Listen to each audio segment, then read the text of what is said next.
hello, and oh my god, I'm not in the right spot. There we go. Hi, hello, and welcome. Welcome, welcome, welcome, one and all, to the last, well, no, not the last Playday, to the quarterfinals of Grand Slam Galaxy Season number 2. I am your commissioner, Willie or Wonty, here to begin the end. 6 teams have qualified to the playoffs, and from now on, losing any one series is elimination, go home. And, well, considering it's the quarterfinals, a lot of these teams have scrapped to even be here. Our first matchup of the day will be, well, our first quarterfinal actually, will actually be the Infernos versus the Wilds. The Infernos clocking in at seed number 5, and the Wilds clocking in at seed number 4. And then the Monarchs versus the Monsters, our 6th seed versus our 3rd seed. Let's talk a little bit about how these teams did over the course of the season and where they stand heading into the quarterfinals. I'm going to focus a lot on the Infernos versus the Wilds right now and talk a little bit more about the Monarchs versus the Monsters later. But let's talk about those Infernos and Wilds. Very, very close in the standings at the end. The Infernos at 6 and 8, the Wilds at 7 and 7. Who would have that 4th seed was up in the air all the way up until Playday number 14, when the Wilds managed to clinch it and the Infernos lost, heading into their postseason appearance against the Monarchs in a little bit of a rout, but I have very little doubt that we'll see a show for them in the playoffs. Both these teams actually had kind of rough starts to the season. After 7 playdays, I went and checked, both teams were 3 and 4. I talked a big game about the Wild and how I thought that they had a lot of play left in them. The Infernos at that point of the season were still trying to find their identity, but had basically started to settle into who they were in this league, that being the premier small ball team. The big trade, of course, for the Infernos, that trade that happened where they traded with the Rotten Eggs to get Mario and got Firebro in return, happened all the way back on... Wait, that can't be right. Where's the Playday? There we go. Happened all the way back on August 23rd, which was, of course, in the first half of the season. That was actually around Playday number 6. Although, whether it happened before or after Playday number 6, I have to check. I kind of presume it happened before Playday 6. It happened before Playday 6. So, the Infernos actually got Mario in those last 2 Playdays of the first half and started to come back and start to really form the identity as a team. The Wilds, however, ever since their trade early in the season, where they traded Hammer Bro for Boomerang Bro, kind of settled into a rhythm and really just started to climb their way back up to a 500 win percentage by the power of Donkey Kong. I would say that the Wilds were a team that remained relatively static over the course of the league, with the Infernos making plenty of change-ups. I think that they have the record in Season 2 for the most highest variety of lineups that we've seen hit the field by a pretty solid margin. At this point, their 3-jacket, 3-jersey lineup has turned out pretty well. So let's take a look at where these 2 teams stand heading into our first game. The Wilds, as the higher seed, will have home field advantage first and have chosen to take us to DK Jungle. Their lineup should look pretty familiar to any fans of the league. Of course, Reggie as starting pitcher with DK set to follow him in at first base. A bit of a monkey outfield with Tiny Kong and Dixie Kong returning to their roles in the outfield from Season 1. And Tato, actually, who was pretty familiar with the outfield, also returning there for this Wild squad. Meanwhile, on the batting rotation, Tato, Funky Kong, Donkey Kong is the start, with a very, very surprising baby Donkey Kong in 4th place, who's really shown up this season as a very consistent slap batter. From there, Reggie to Boomerang Bro, relatively consistent hitters to the weak side of Gray, Shy Guy, Dixie Kong, and Tiny Kong. The Wilds will be looking to do big runs early in their batting rotation, with Funky Kong and Donkey Kong early on. And of course, Reggie should be a fine starting pitcher for them, with Donkey Kong following up afterwards. We've typically seen a big bit of a throw up in terms of who comes in next should the Wilds need a pitcher number 3. I'll be curious to see who swaps in, of course, for them. On the Inferno side, this roster I don't think was locked in until Playday 11-ish for them. So while the Wilds have remained basically the same for 10 Playdays, the Infernos were swapping it up all the way up until the end, and I felt very comfortable in this 3-jersey roster. Otis being the starting pitcher, Mario at catcher position, set to follow her up as second pitcher, and while the Infernos really struggled with their pitching identity early in the season, having Mario coming for this team and really lock down that position, last a long time on the mound, and be able to provide that defensive stability for them has turned this team around in quite an interesting way. Now, you will notice that they don't have many home run hitters. What they have is a lot of very consistent hitters. Taking a look at their batting lineup, of course, Otis and Heathcliff are pretty fine in their own right. Drybone to Strawberry afterwards are very consistent hitters. Rednoki has done admirable in her job this season. She's a center fielder. She's there for her speed, but she's been pretty decent in the batter's box. And then, of course, Mario and Dante there to try to drive runs home. The goal for the Inferno's offense will continue to be find a couple singles, find a couple doubles early on, and just keep that infield rotating through, find their way to home base on small ball plays, and try to really put pressure on their opponents in a sort of long, ground-out offensive campaign. The Wilds, obviously, as seed number 4, again, get home field advantage first, and their pick was actually DK Jungle. The Infernos, when we get to their pick next, they've chosen to take us over to Junior's Playroom, which will be a very defensive-sided game. We can hope that the Infernos will be able to excel there, especially with DK is not a consistent batter in all cases, but he'll have extra difficulty, and the pressure will really be on him to perform in Junior's Playroom, which does not condone home runs very easily. Should we end up in a 1-1 series, we will be heading to our tiebreaker of Daisy Cruiser at night, where the Wilds, as the higher seed, have home field advantage. I'll be curious to see what exactly happens on Daisy Cruiser at night. You would think that the Wilds would have a very good time, very easy time scoring big home runs with the hitters like Funky Kong and Donkey Kong. But that infield, the cheaps in the outfield can provide a lot of disruption, can give the Infernos a good chance not just to get good doubles and triples, but also the closer outfield should give them the ability to produce some home runs of their own. We'll see where that goes if and when we, of course, make it. And I forgot to mention, sadly, Sylvia Lee, the co-commentator, will not be joining me today. We wish her the best. She was not feeling well. So, we're all set to head into the quarterfinals. The 5th seed versus the 4th seed starts us off. Infernos versus the Wilds. And the Wilds, with home field advantage first, have chosen to take us to DK Jungle. One last verification to make sure that I didn't mess up either of these teams as we head into one of the most important games of the season for both of them. Everything looks good to me. Ba-da-ba. Always good to triple check these things, especially when I'm alone. But I believe that we are all good. So, thank you all for joining me for the quarterfinals of Grand Slam Galaxy Season 2. We head now to our first game of the quarterfinals as the Wilds, with home field advantage, choose to take us to DK Jungle at night.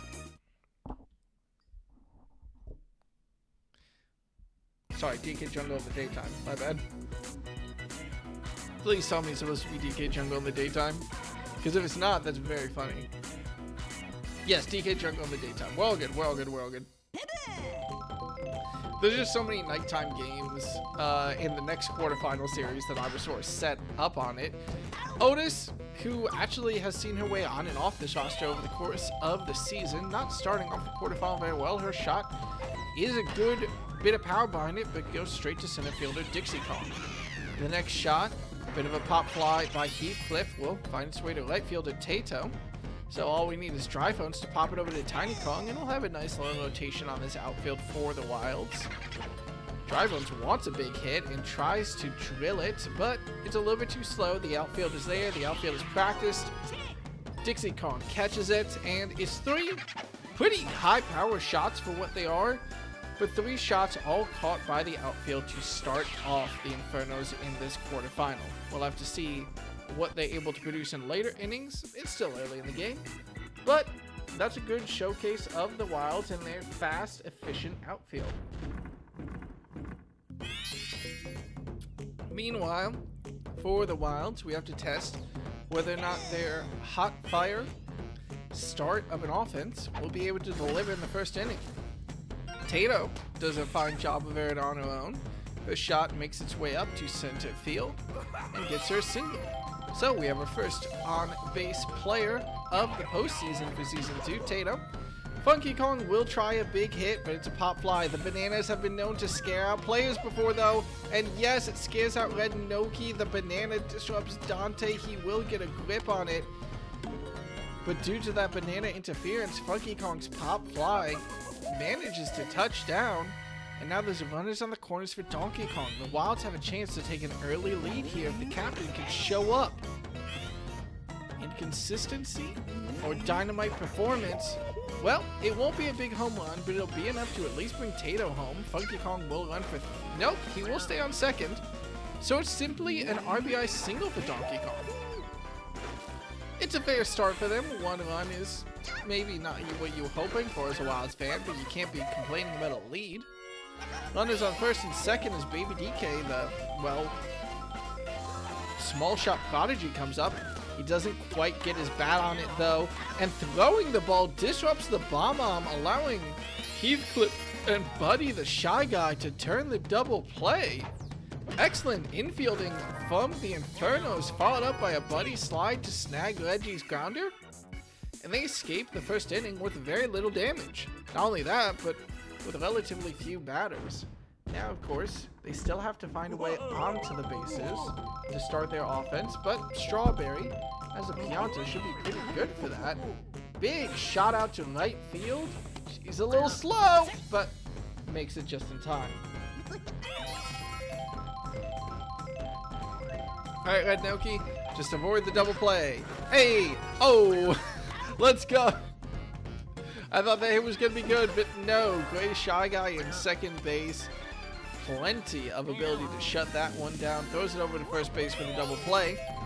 And the Infernos have touched the base this game, but, well, they've yet to find second. Mario does aim his shot well for a signal of his own. So, some offensive success, but as they start to enter the back half of their lineup, the Infernos will face a little bit more trouble. Captain Dante, can you deliver and start pushing Mario around the bases? Slap hit goes right over to Boomerang Bro. Just barely touches the ground, which is impressive to me. But regardless, that just means it'll be fielded by Boomerang Bro for out number 3.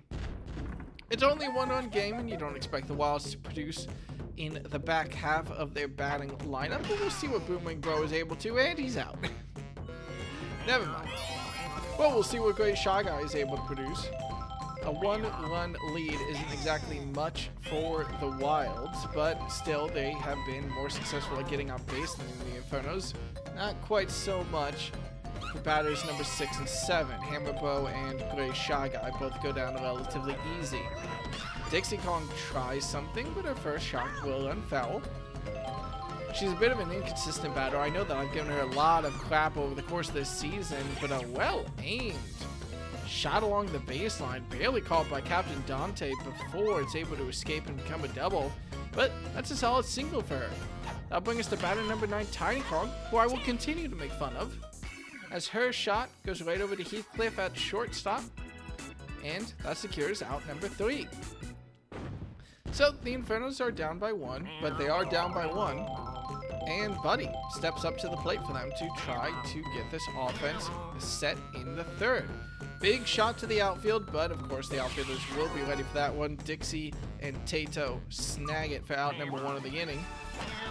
be very impressive to see a Buddy home run here in the playoffs, but he's not going to make it with that lightning fast outfield that the Wilds had. Boom might be my favorite player, just off of his aesthetic. I do love him, and his fireball assistance from Otis behind him will let him snag a single off that item. The Infernos coming in burning hot in inning number 3. Of course, if Otis can get on base. Shriveling what World Series fire? Why would you watch the World Series? I'm right here. Boomerang Bro does manage to reel in Otis's hit for out number 2. And Heathcliff will step up. Boo did manage to make it over to second base, so the Infernos do have a runner in scoring position. But it would have to be a hell of a shot straight up the middle for Heathcliff. Will put runners on the corners at least, though. So a decent chance for the Infernos if they're able to cash it in. Drybones is an excellent slap hitter. Does he slap or does he charge it up? Reggie going on the outside. Catches a slap from Drybones. That will land down safely, and the Infernos successfully tie this game up at 1-1. Excellent. This is exactly what we expect to see from the Infernos. Good small ball hits. A little bit scary with the outs, of course, but when you get to that section of the batting lineup where it's just like 800%, 800, like, oh god, what's the name of the stat? Batting average for them. Drybones, Strawberry, all able to produce. Strawberry wants to do more than produce, though, with a big hit out to right field. Dixie Kong has to scramble for it, but slows down. I actually thought that might have made it. I'm looking at the replay. It was close. But Dixie Kong just barely makes it in there, and Strawberry is not able to sneak out of right field. Tato snags that one for out number 3. And we will be a tied 1-1 game heading into the bottom of the 3rd. Now, the Wilds might have a tie scoreboard, but they're at their number 1 production cycle in their batting order. Tato and Funky Kong were both pretty successful the first time, off a banana-assisted item, of course, but still, they managed to get runners on the corners for Donkey Kong. What can they do next? Well, Strawberry will have to pick up a ball after Red Noki gets stunned in the outfield. That'll put Tato to second. So Funky Kong, if he gets a big pop fly with a little bit of item assistance, could bring in the go-ahead run.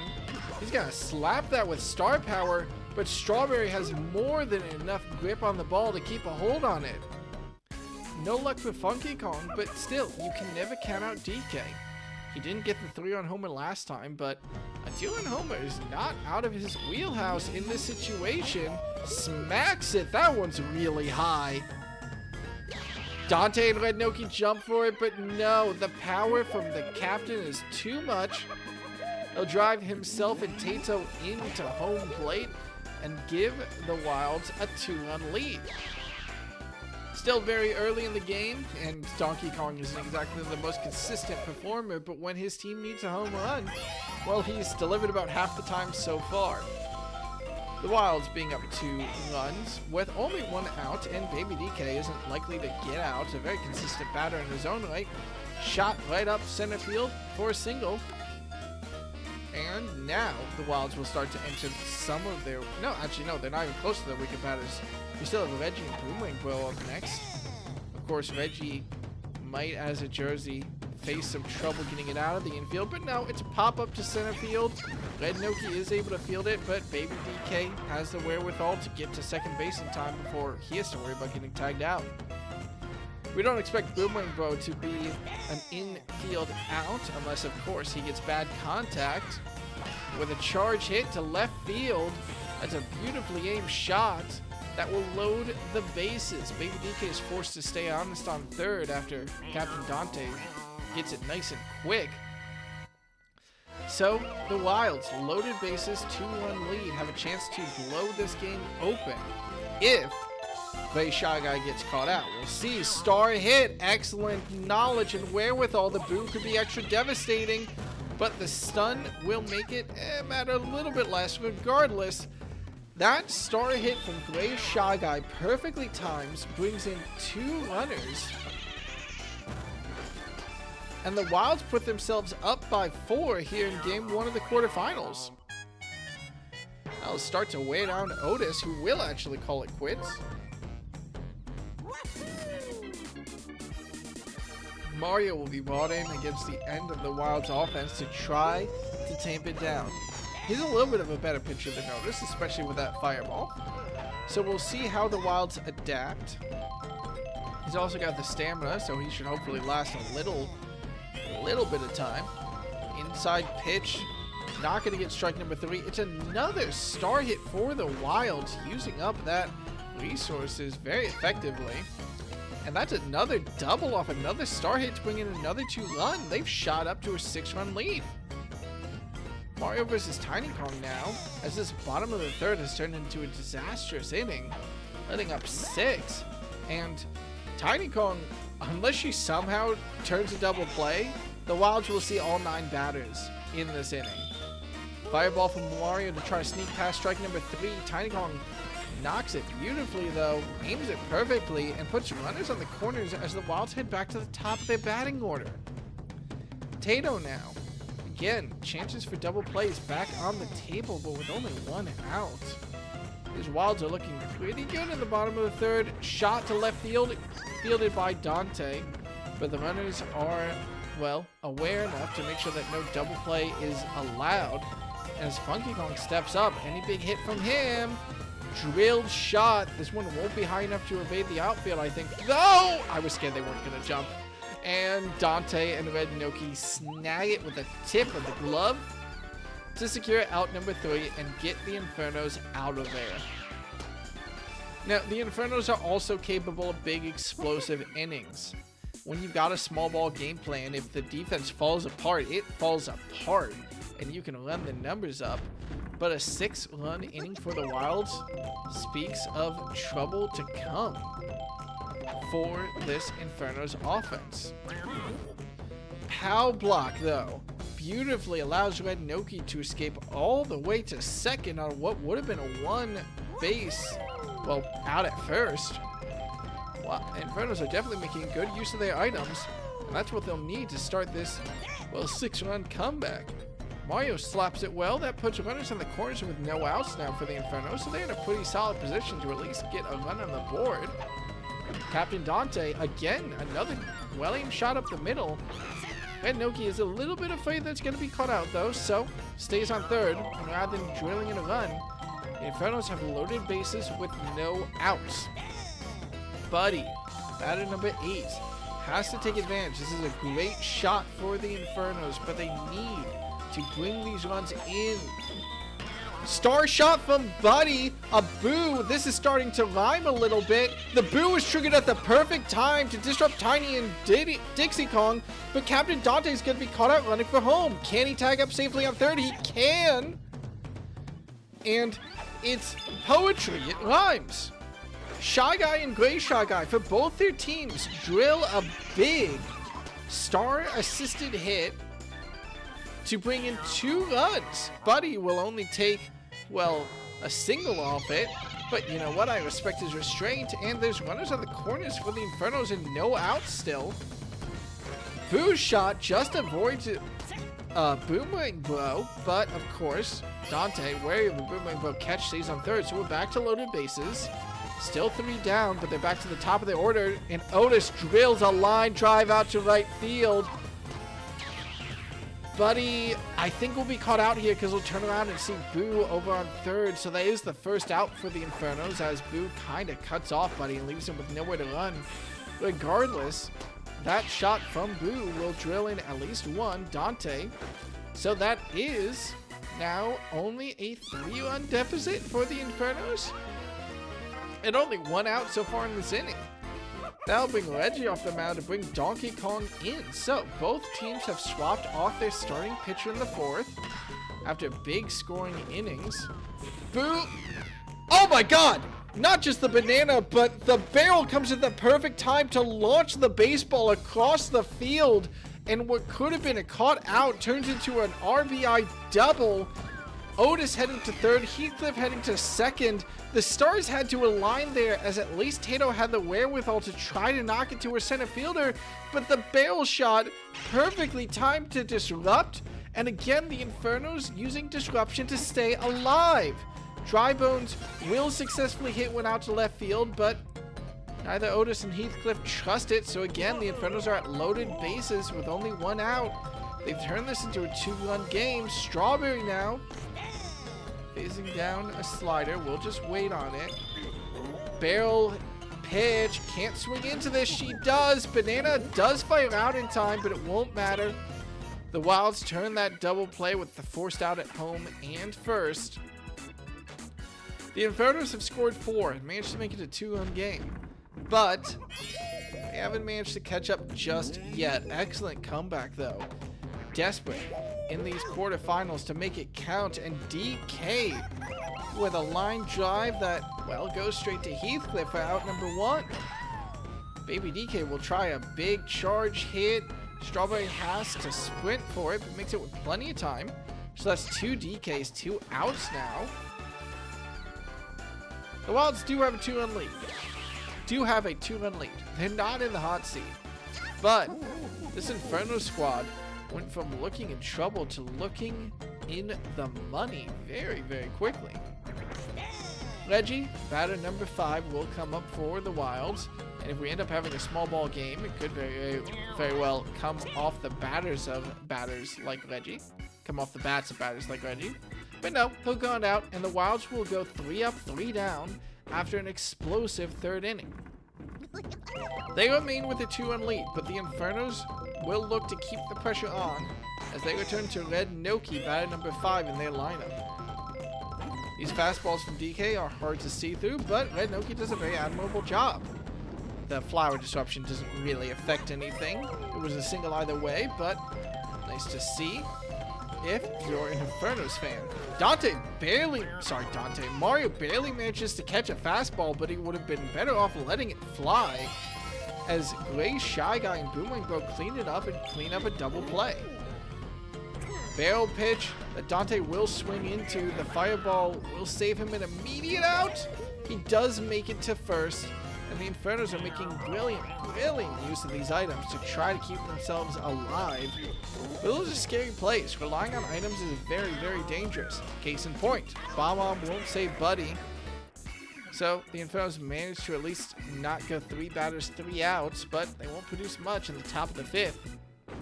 And the Wilds will hold on to their 2-run advantage. Boomerang Bro will come up now. See what he can do to accelerate the Wilds further and further down their batting order. Well, a grounder won't do much as Heathcliff fields that and throws it over to Boo.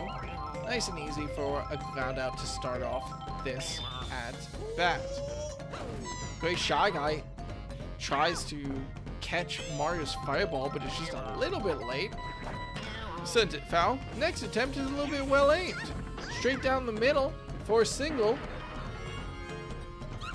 As we head in to the cousins, Dixie Kong and Tiny Kong, batters number 8 and 9. The outfielders aren't expected to produce very often, but hey, they're doing an admirable job of it, as Dixie Kong finds the line to left field for a single. Tiny Kong also has been performing pretty well. Can she keep it going for her team? And avoid the infield here. Runner on first, runner on second. 1 out. Slap from Tiny Kong will go straight up the middle, but it's just too slow. And in a bit of a rare showcase, a Jersey, Heathcliff manages to slide across the base, tag for the out, and then throw it to first for out number 2. A beautiful double play from the shortstop to keep this a 2-run game. The Wilds will be heading back to the top of their batting order next inning, but, well, the Infernos are at the top of their batting order right now after Boo, batter number 9, gets a nice single. So Otis will have a run on first as she faces down Donkey Kong and drills one beautifully right up the middle. The interference from the field, again, not really affecting the outcome of the play, but you gotta be a little bit annoyed if you're a Wilds fan. This is your home stadium and it's turning against you. Runner on first, runner on second for the Wilds, for the Infernos, and another drilled shot over out to left field. The boo does not come out in time, but maybe it's for the best. As again, the outfielder Play tries, but can't bring the ball in time.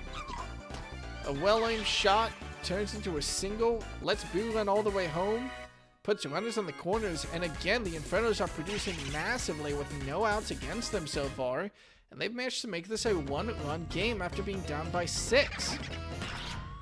Drybones will shrink into an even smaller shot as his big bomb out to left field out of nowhere. Barely any charge on it, but he doesn't need it. When you can aim it that well, the go-ahead home run is well deserved. The Wilds will now be down by 2. And in this 9-7 scoreline, DK will be taken out relatively early, and Boomerang Bro will be called in to try to patch things up. It's only the top of the 6th. We won't expect Boomerang Bro to last that long on the mound, especially not if the Infernos can keep producing like this. Strawberry gets a single of her own with a shot up center field, and that'll bring up Red Noki. Still no out for the Infernos in this inning, and they've managed a beautiful turnaround in this game. 6-run comeback, well deserved. It feels almost wrong to call it a comeback because it was so quick. But now at 2 strikes, Red Noki will keep it in the infield. DK bobbles the grounder. And that's a run on first, a run on second for the Infernos with Mario coming up. Still no outs in this inning. He'll watch the first one fly. That's a ball against. Next one tries to be an inside fastball. Mario will catch it, but he'll simply be caught out. And the runners will have to stay honest. Still, run on first, run on second. Only 1 out against the Infernos, and plenty of time left in this inning to try to extend that lead. Captain Dante faces down Boomerang Bro, and another well-aimed shot to the pocket. The Cousins in the outfield do their best to field it, but still, Strawberry, of all runners, has plenty of time to run home from second. The single from Dante is an RBI, and the Infernos have brought themselves up to a 3-run lead. Silver Lily, you missed your team being down by 6 and then storming back. Buddy shoots it out to right field. So that's a successful single again, and the Infernos just cannot get out anymore. They extend their lead to 4. Only 1 out right now, and we should expect to see Boomerang Bro start to tie up pretty soon. So Boo, who again might be one of my favorites, weak shot. The power block will stop the double play, but nothing stopping the out at second. Single in exchange for an out from Boo brings us back to the top of the batting order for the Infernos. It's a big pop for Otis, but it won't be big enough. The outfielders, Tiny Dixie Kong, snag that one for out number 3, and 2 big innings back to back. Not just bring the Infernos back into this game, but shoot them into the lead by a solid margin. You got a 6-run inning? We can put up, well, more than that. 6-run inning plus a 4-run inning. What you got? Well, we'll have to find out what the Wilds are able to do. They're back to the top of their batting order is the good news for them, and Tato succeeds in her quest. A single for her to get onto first, relatively easily for her.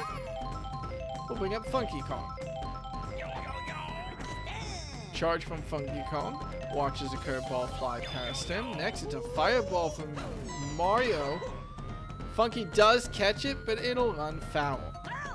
It's a little bit better aim than that one, but with 2 strikes, he'll sell for a slap. It'll at least put 2 runners on. It's a good single for it. The cool guy. Alright, run on first, run on second, DK. You've managed to score 1 home run so far. Can you repeat that performance? A strike from Mario, and I wouldn't be surprised to see a fireball here. No, it's an inside curveball that DK catches beautifully. Can Noki get there in time? No, that one's too high. So the captain keeps his team firmly inside of this one. 5 runs coming off his glove so far, but still the Wilds will be trailing by 1. Plenty of time left in this inning, of course, with no outs yet. Ooh, and Mario starts to tire. Mario's taken out. So both teams lead to their third pitcher. The Infernos have a relatively good backup in Boo, who was the starting pitcher for the Monsters last season, of course. Still remains one of my favorite weird batter-pitcher combos is Boo. I look forward to seeing his performance today. Baby DK, though, is not an easy customer and continues to show why he's one of the best small ball batters in this league. A single for Baby DK. Leggy up next, still no outs against the Wilds, so the Infernos will look for something here. Hopefully Leggy stays inside the infield for them, but if you're a Wilds fan, you're happy he doesn't. A shot up center field is a single. It puts a runner on first, runner on second as Boomerang Bro steps up. Look, he might not be Hammer Bro, but he's not hitting into a double play or anything.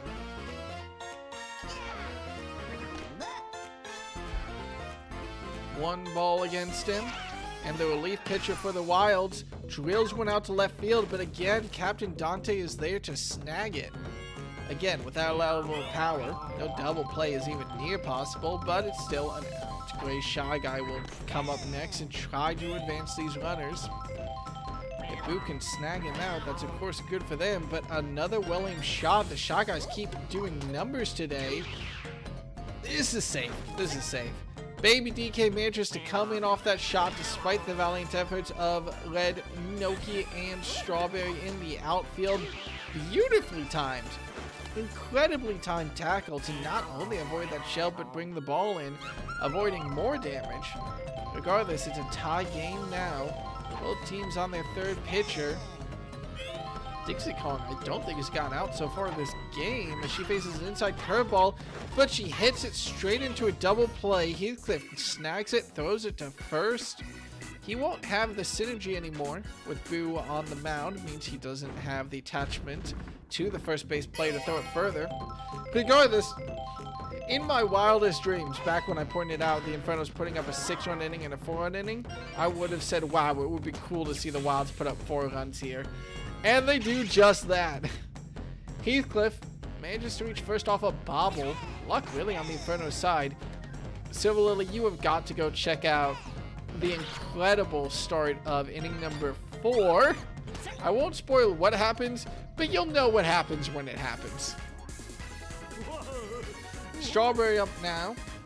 2 safe runners, thanks of course to at least 1 error. Runner on first, runner on second for Strawberry. They're feeling the juice. They might try to go for a charge hit, but these outside balls are a little hard for that. Settles for the slap and toddles off to first. So this will be familiar to anyone who's been watching the game. Loaded bases with no outs for the Infernos. A big line drive up third base from Red Noki of all players. That's a huge scoring double. 2 runs brought in. And the Infernos shoot up to a 2-run lead in this inning. 2 runners still in scoring position. And I should start counting how many times I have to say this. No outs so far. Boomerang Bro tired in a way that we shouldn't be unexpected, but that will chase him off the mound. And it's the 4th batter brought in for the Wilds of Dixie Kong.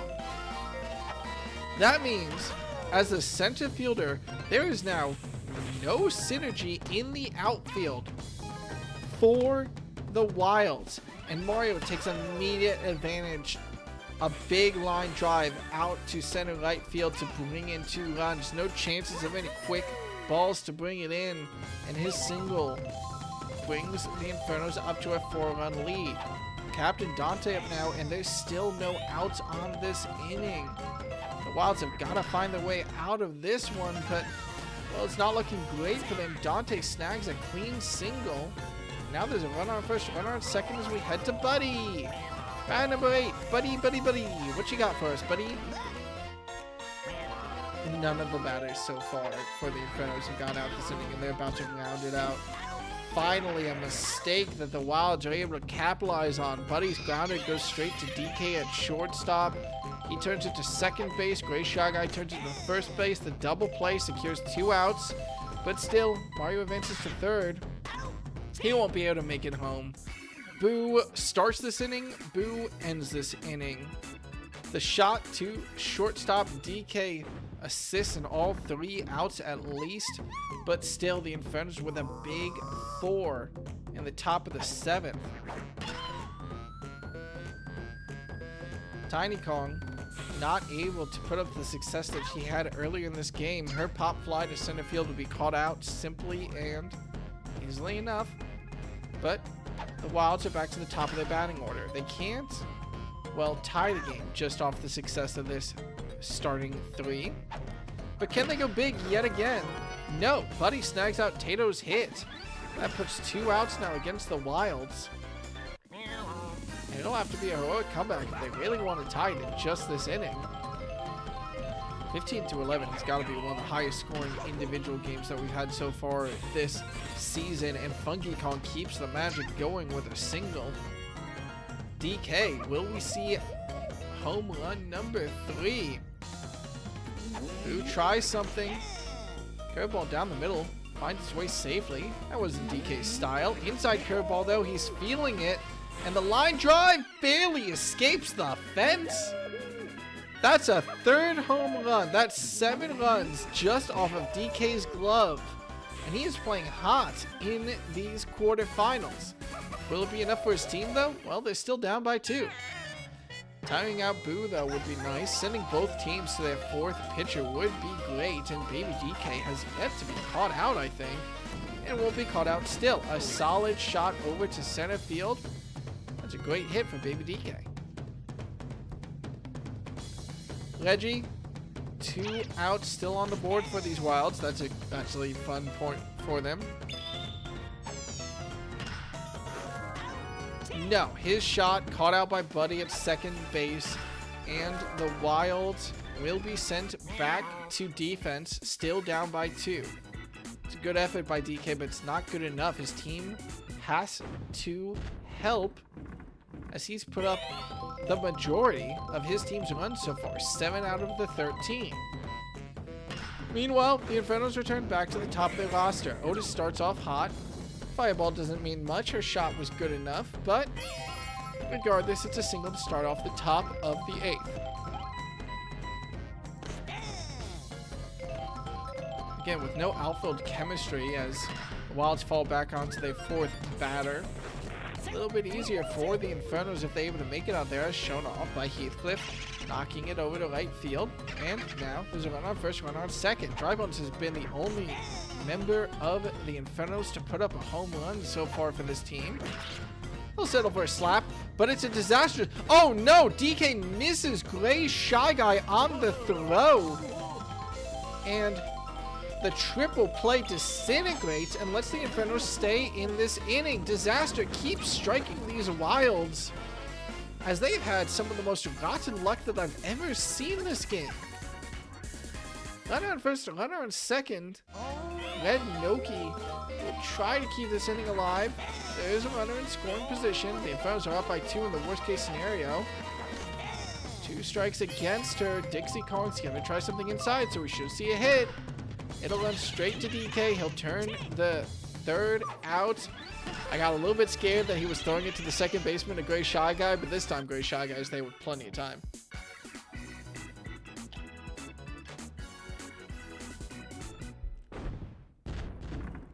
And the Infernos have a 2-run lead in one of the best games that we've seen this entire season.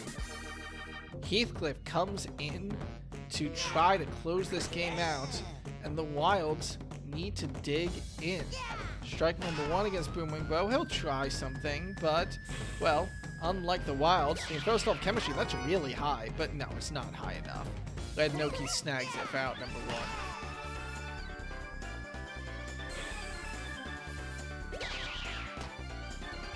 Big catch. And the Wilds are running out of runway. Only 2 innings left. They will at least be... They're not guaranteed to get back to DK if they go 3 up, 3 out both innings. But as I say that, Gray Shy Guy gets a single. So as long as there's not a double play here, DK will be guaranteed to see home plate in the 9th. But as I say that, Buddy slides in, catches out Dixie Kong's single attempt, turns the double play, and there are 4 batters left for this Wild's heartbeat. If they can make it to DK, they need Tiny Kong, Tato, and Funky Kong to step up in the bottom of the 9th. DK is their best shot, but in order to get there, they need to quiet this Inferno's offense. They do an excellent job against Mario. His hit is caught out by the Shy Guy at second base. Dante can't find much either. His hit is caught out by DK at shortstop, so Buddy will have to be the only offense that this Inferno squadron can put up if he's able to show up in this inning. No, his shot goes to the third baseman, Funky Kong.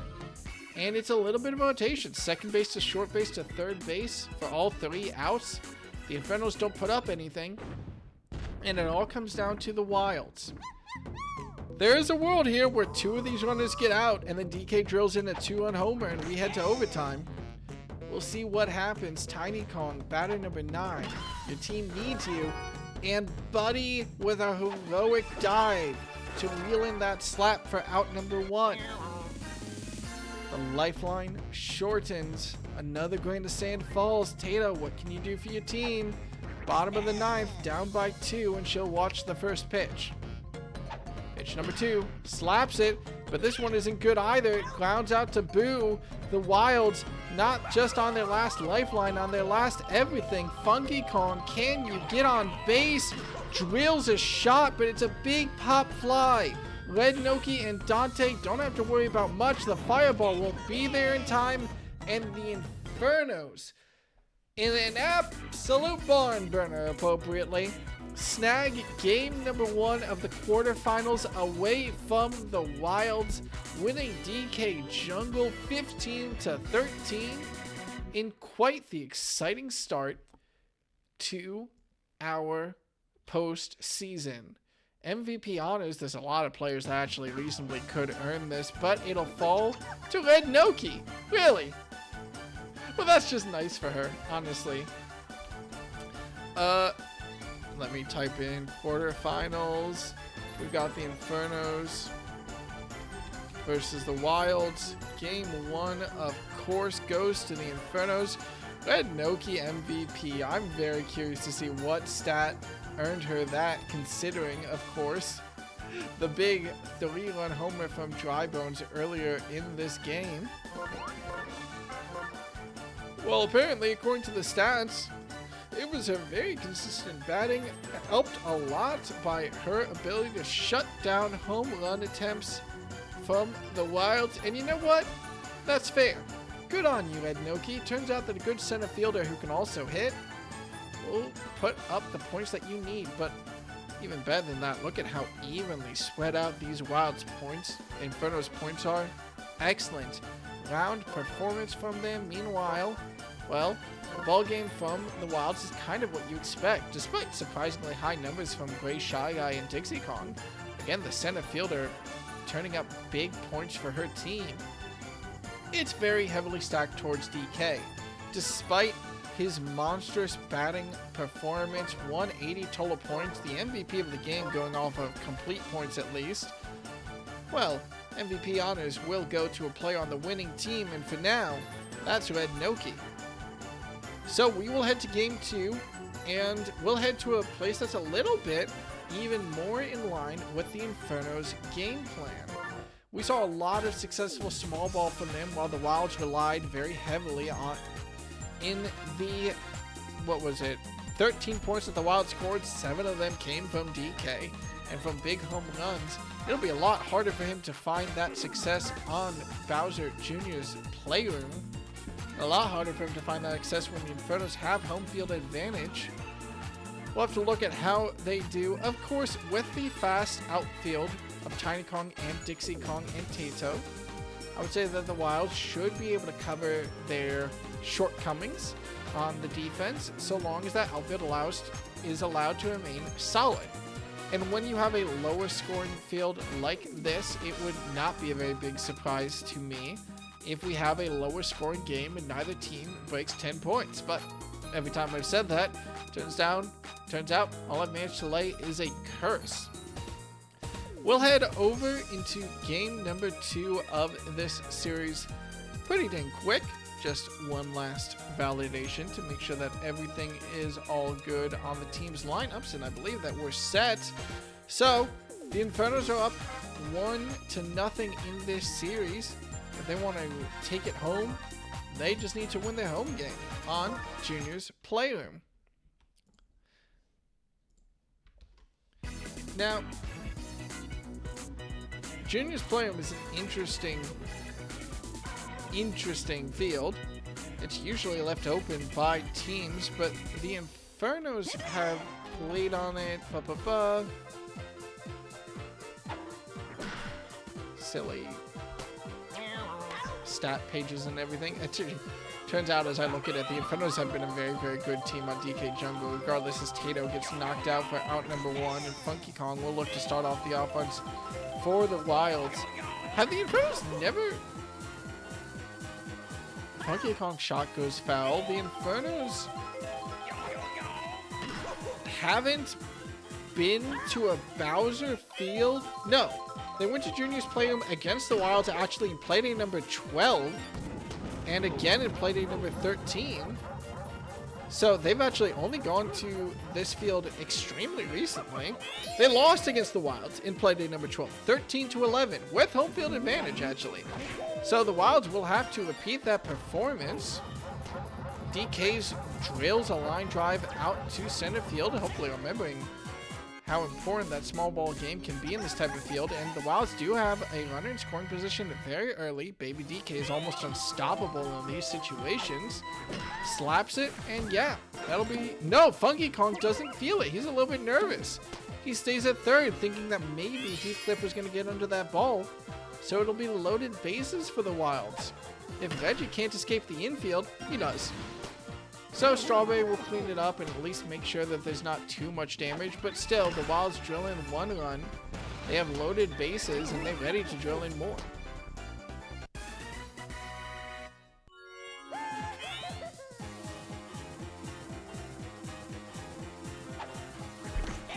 Boomerang Blow will try to keep this going. Loaded bases against the team. Big shot.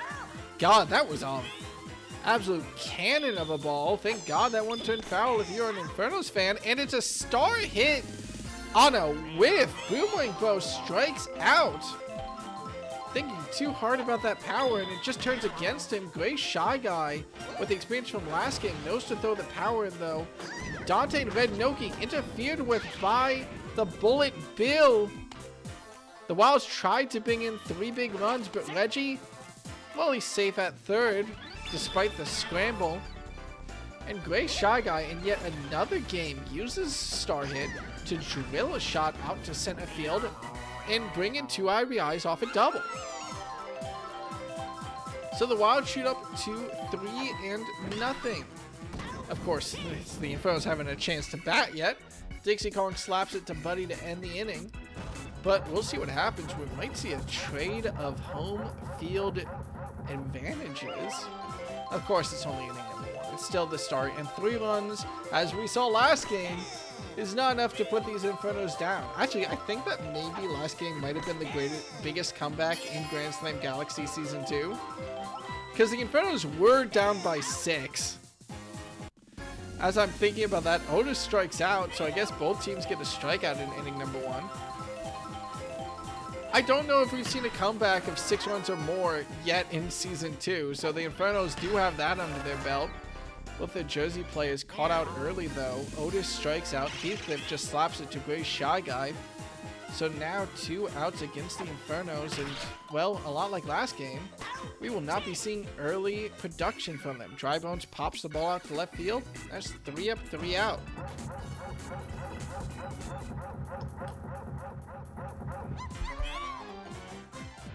So, Titan Kong. The Wilds have already basically circled their batting order as number 9 comes up. Titan Kong and Dixie Kong are terrifying because either they produce or they hit into double plays. And thank God for the Wilds that there were no... Oh my God! No runners on bases for them. as the ghost of Tato steps up, hits a pop fly to center field. Red Noki just scrambles under it, barely in time, and secures out number 2. Funky Kong will put up something for this team. A single with 2 outs on the board is enough to, well, at least say you didn't go 3 up, 3 out. And Captain DK, well, I made fun of his ability to score home runs on this field, but he's never able to be counted out. He'll still sell for the slap, though. Runner on first, runner on second. It's not a runner on third for Baby DK, but again, it's almost impossible to see Baby DK hit the ball into a fielder. He's just too good on that small ball potential. Slap secures it, and the Wilds have loaded bases. He's a well-liked young ape.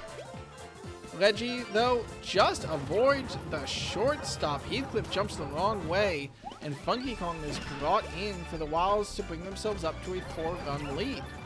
Still 2 outs and still loaded bases, but, well, Boomerang Bo is not likely to do an infield play type of hit, so as long as he can avoid the outfield, he wants more than that with a big shot out to center field. But Red Noki and Dante managed to get there in time. Snag the shot. Heroic effort from him. Honestly, probably would have been good enough on most fields. But on Junior's Playroom, well, that's always a dangerous proposition. The Infernos managed to tamp down the Flames and only allow 1 that inning, but they're still down by 4. Not exactly a surprise. Took them quite a while to get their offense ignited in game number 1 of this quarterfinal, and it'll still take longer. Strawberry knocks it over to Boomerang Bro to start off this inning. Red Nogi, what you got? Are you going to be the one to start off this offense? No, Boomerang Bro shuts her down as well. So that's 2 outs.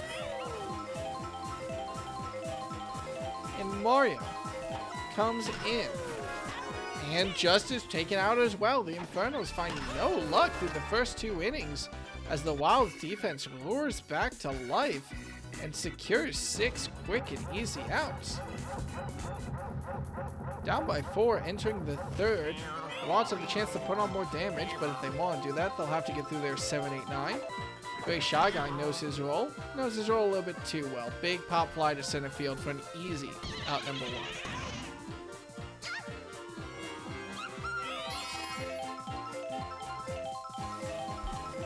Dixie Kong up next, catches the slider, but it's Buddy's turn to be the Shy Guy of honor here on the defense, snagging that one before it can get to right field and putting 2 outs up against the Wilds. Can the Infernos make it 3 runners, 3 outs? Tiny Kong shot to center field will touchdown safely. That's a single, so no. The Wilds successfully return to the top of their batting order, and the ghost of Tato's past. Man, it's a good thing that I wasn't looking in the first inning. Big shot from Tato, but again, that just means the outfielders will be there with plenty of time to reel it in. It's not 3 up, 3 out, but it's 4 runners, 3 outs. Only 1 base hit for the Wilds that inning. Still, though, they're pretty comfortable with this 4-run lead. We're heading into the bottom of the 3rd now, and an Infernos player has yet to get on base. Can we start seeing some production from them? Dante versus Reggie. Pitch number 1 is a simple strike. Pitch number 2, Dante manages to catch it, and it's a bobble from Tato. That luck in game number 1 coming back and striking through in game number 2. Dante allowed to reach base off that error. And finally, the Infernos managed to get a runner on. Buddy with a big star hit line drive, though. Well, he's not able to hit it straight enough. Tiny Kong gets under it and secures the out regardless. With 1 runner on, the Infernos head to their 9th batter. Boo versus Reggie. Smacks it. Boomerang Bro reels it in. That'll be a double play. And it wasn't quite 3 up, 3 out. There was a base hit in the middle of there, but still, the Infernos only see their rotation by making it through 3 innings. 9 outs on every single batter. And they'll be starting the top of the fourth, back at the top of their order. Meanwhile, Funky Kong for the Wilds. Big Pop Fly is just a big out. So DK will have to turn up for his team if he wants any offense, of course. I think he's going to go for a shorter hit, but no. Okay, that one goes foul. So 2 strikes against the man, the myth, the Kong. He'll slap it and just barely avoid Heathcliff's glove for a single. Otis, well, honestly, has lasted longer than most pitchers would in her situation. She starts to face some struggles in the top of the fourth, and Baby DK, being as consistent as he ever was, I don't think Baby DK has gone out yet. I don't think he's gone out yet this entire series. I don't think he got out in game 1. He hasn't gone out in game 2. Shot by Reggie over to right field will load the bases again for the Wilds with only 1 out against them. And again, 4-0 Boomerang Bro shot to center field, just barely out of the range of Red Noki. That'll drive in 2. A little bit of bullet bill assistance will make it 3. Boomerang Bro will have to scramble back to second, which he will do safely, but that's a double to bring in 3 runs. And the Wilds, well, 6 runs wasn't good enough for them in game number 1. Well, 7 runs have been good enough in game number 2. Green shell beautifully shot. So Gray Shy Guy tags up on first successfully. And there's still only 1 out against this Wild squadron as they sit up 7-0. Buddy snags Dixie's shot though, and just like before, the inning ends off Dixie's bat. Another 3 for the Wilds in the top of the fourth as they go up 7-0. And the Infernos have yet to see 4 batters in an inning. Completely shut down by this Wilds defense so far. They pulled off the greatest comeback in this season when they pulled back from 6 back in game number 1. Can they pull back from 7 in game number 2? Well, Otis with a single off an item assist. So again, no clean hits. Oh, reminder, the only other base hit was off a bobble. Heathcliff faces down Reggie. Weak hit. Lets Reggie field it. And in a rare turn of events, it's a pitcher double play. 2 outs now against the Infernos. Shy Guy Drybones needs to find the base path in order to avoid another 3 batters turning into 3 outs. And for the first time in this game, with Drybones single, the Infernos will see a 4th batter. Strawberry comes up. Her team is down 7-0. She's got 1 runner on, and she's got 2 outs against her. The slap is not able to avoid Boomerang Bro, and the Infernos, off of a hot game, seem to melt in game number 2. They're down 7-0 heading into the 5th, and this Wilds offense looks like it doesn't have any plan to stop it.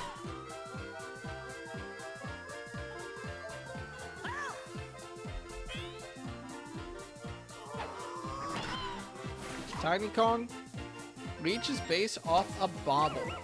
Heathcliff, the shortstop, not able to get a grip on that one. That means there's 1 runner on for the Wilds. Fireball from Mario will at least see 1 strike against Tato. Next, well, she'll hit straight to Buddy, who will turn the double play and clear the bases. 2 outs now. And Funky Kong has to face down Mario to try to put a runner on for DK. Can the Wilds be shut down on the offense? 2 fireballs secure 2 strikes, 1 off of a clean strike, 1 off of a foul. Funky Kong does manage to find the 3rd pitch though for a single. So that's 1 runner on, and the Wilds have gotten scoring opportunities from the last. 2 outs now, DK up. What can you do, Mario? Curveball caught by DK. That sends it out to center field. Funky Kong feels confident enough to run for 3rd base with the deep outfield, and does that just fine enough. Runners on the corners. Baby DK, are you going to get out? at the at-bat. It hasn't happened yet this series. Strike one. Curveball. Knocked right up the middle. And again, Baby DK just cannot get out. An RBI single to put the Wilds up by 8.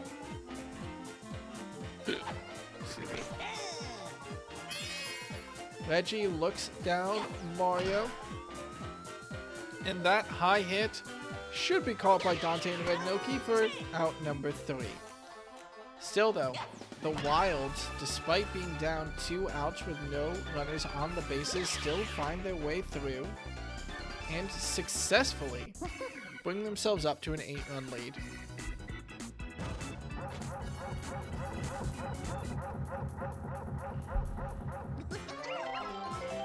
Red Noki, for the first time, the Infernos are starting on a batter whose number in the order doesn't start with 1, 4, or 7.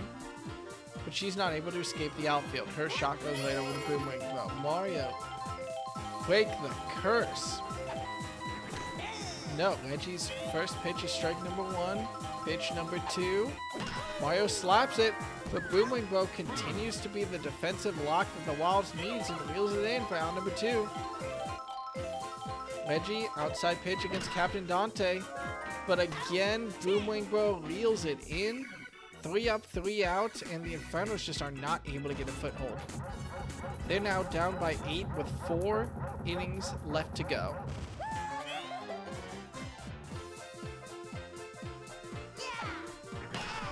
Boomerang Bro, big shot out to right field. Strawberry just not fast enough for it. And Boomerang Bro, of all players, finds the line, finds the home run. It's a solo shot, but it's a beautiful one.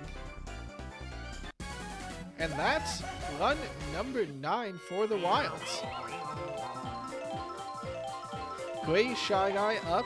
Well, might as well call this a clean start. Gray Shy Guy with a good single hit out to center field. The Wilds continue to dominate on Junior's Playroom. Dixie Kong comes up at number 8, has no outs against her team. A soft hit to left field, it will be out number 1. Pop fly caught out. Still a runner on first for Tiny Kong. No way. No way. No, Tiny Kong's hit just runs foul after being scarily close to being a home run for Tiny Kong. She's going for the same line that Boomerang Bro did, but no chance of making it. Red Noki and Strawberry snag that one. And, well, it looks like the Wild players are just looking to run up the score at this point. But the Infernos do their job and try to keep it tamped down. Tato now, top of the order returns for these Wilds. She's still got that runner on first, a Gray Shy Guy, and finally he will get to a chance to advance. The grounder up center field. Single. Runner on first and second. 2 outs now for Funky Kong to step into. Pop fly or even a bad home run attempt could easily result in out number 3 here. That one's looking pretty good though. Red Noki needs to sprint for it and barely makes it in time. The speed on Noki. Right field really needed that one. Strawberry. God, I just realized how giant Strawberry's glove is. That is comical. Regardless, maybe that extra size helped. The Wilds, their offense is slowing, but still a run an inning when you're up by 9 is not really bad at all. Buddy, a single with a pop-up center field and a tall task in front of this Inferno's offense. Boo. Batter number 9 up with an unfamiliar sight this game, a runner on first. Slider is caught, but this will just be a pop fly. Dixie Kong under it, Shell not really any danger. Buddy scrambles back to first. So, reset. Otis, top of the batting order, with a runner on first. Can she bring Buddy further? The boo hit actually will allow Buddy to run to third. And there's runners on the corners. The Infernos have a chance to start their scoring in this game if Heathcliff can deliver. It's not hard to fumble this. We'll see what he's able to do. Strike one. Contact. It goes over Gray Shy Guy's head, and yes, that'll be good enough, not just for a single, but an RBI. The Infernos reach the scoreboard as Buddy reaches home plate, and it's only 8 runs down now. Dry Bones, 2 runners on for him against Reggie.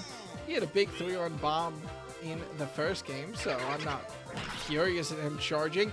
Oh, that's a fast shot up center field. There's no hope of Tato making it in time, and for the second game in a row, mark a 3-run homer for Dry Bones. The dead man finds his mark. And there's 4 runs in 1 inning. The Infernos bring this down to 5. Of course, that's still a big deficit. This would be the greatest comeback in Grand Slam Galaxy history, of course, if they managed to make it. It'd be incredibly funny if the Infernos set a record in game number 1 and then break that record in game number 2. Red Noki against Reggie slaps it. Gray Shy Guy snags it though. So it's just a 4-run inning for the Infernos. Boo-hoo. They're still down by 5, so I can't really make fun of them. They got a long journey to climb back into this game. Longer still if DK can find pay dirt. Mario's going to make it difficult with these fireballs, though. That's strike number 1. Inside curveball, DK snags it. It's a little slow, though. Can Dante make it in time? Yes! Red Noki and Dante snag out that home run attempt. And the outfield holds. That one was real close. Any extra velocity behind it and it would have been gone. Should have been gone. But still. Out number 1. Now, if they can get Baby DK out, that would be a real impressive thing to see happen. But no, of course Baby DK reaches base. You can't stop him. No matter how you try, that's a single, and Mario's starting to tire. It is scary, but it's late in the game at least. Considering the runaround that the Wilds have been doing, fair credit to him for staying in this long. Reggie will make weak contact though. His grounder is a double play. The Wilds are taken out in the top of the 7th. And, well, Infernos, can you keep your offense lit? 4 in the bottom of the 6th. You're still down by 5 though. And Reggie's starting to tire just means they're going to see DK after he's taken off the mound, which will not make things easier. 2 strikes against Mario. Smashes it, makes Gray Shy Guy miss it. The boo, will this matter? With the chain chomp, it certainly will. The fields keep favoring. No! A late base running error. Mario thinks about running for 3rd, changes his mind, but can't turn around fast enough and is caught out at 2nd. A double turns into nothing as Dante, his single that would have put Mario in 3rd base, well, there's only a runner on 1st. Finally, at least, after 7 innings, the secondary pitcher for the Wild is brought in, and DK, with these angled fastballs, will be up against Buddy. Buddy, solid shot though, a single will send Dante to 2nd, so run on 1st, runner on 2nd for Boo. Trouble looks around every corner when a barrel pitch is possible. 2 strikes against Boo, dangerous. Outside pitch from DK is even more dangerous, but Boo finds it. Problem is, Boomerang Bro finds it too. Turns the double play, ends the inning, and the Infernos quieted. 5 looks kind of reasonable for them, but, well, they need to keep the Wilds quiet. And that's going to be pretty hard if and when, not if and when Mario gets taken off the field. Big pop fly from Boomerang Bro just stays in enough that Dante's able to get under it. And Gray Shy Guy comes up. 1 out against the Wilds, and Mario keeps pitching these fireballs. Ray Shy Guy keeps knowing where to aim and gets a single. We should expect that to chase Mario off the mound, and it does. So the third pitcher for the Infernos this game will be Boo yet again. Brought in from that first base position. Dixie Kong. 1 out, 1 runner on first, 1 strike off that foul. Boo only needs to pitch through 2 innings, so he should have the stamina for it. But Dixie Kong does find the line, managing to get it above Buddy at second base for a single. So that's now runner on first, runner on second for Tiny Kong. We'll have to see what she's able to do against Boo. Curveball gets caught. And that will load the bases now for these Wilds as they head back to the top of their order. The scoring drought that they've been in threatens to burst wide open. Tato faces down Boo, and as long as she can avoid an infield play. Smacks it. Buddy snags it. Double play. And the Infernos avoid the hot seat, managing to keep the Wilds quiet through 2. They're still down by 5 as they go back to the top of their batting order. We've seen explosive innings from them before, but again, it's a hell of a tall order. As DK stays on the mound, Otis will at least start that off well enough on her own. It's a single for her. Heathcliff up next against DK with 1 runner on. Unfortunately for him, he didn't account for the Shy Guy at the second base position. Gray Shy Guy snags that one and turns the double play. So 2 outs now against the Infernos. Their big scorer, Dry Bones, will have to try to bring this in and start something. He'll at least pop it over to right field for a single. But that just means that Strawberry will see play this inning instead of next, where maybe they could have started a small ball rally. The inning isn't over, of course, but with 2 outs, any mistake could end it, and we haven't seen a barrel pitch from DK yet. Third pitch will get called by Strawberry to put a runner on first and second with that single. Red Noki, if you can get a base hit, this Inferno's offense will be ready to go. But again, these fastballs from DK, the risk of a barrel pitch, Noki's not able to even blink before the first 2 pitches come in, and the third one catches her looking as well. They're just too fast for her. The strike out. DK taunting the camera, forming an M for Mario with that flex. A little bit of pizzazz from the captain off that strikeout, which, to be fair, we don't see many strikeouts from him.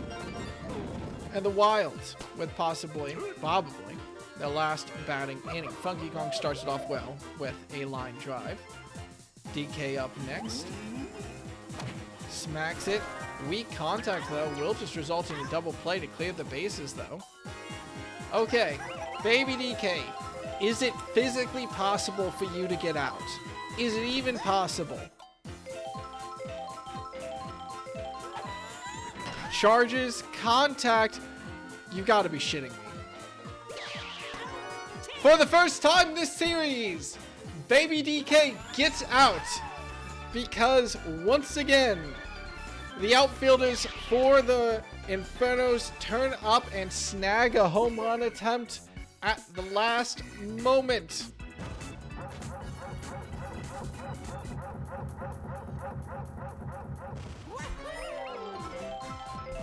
Referencing the chat, Mario is a fantastic batter. I think that you might be weighted slightly because of the times where he fucks up. He's pretty good. Regardless, he's not able to escape the infield this time. Dante also swings and actually manages to aim it perfectly for a single.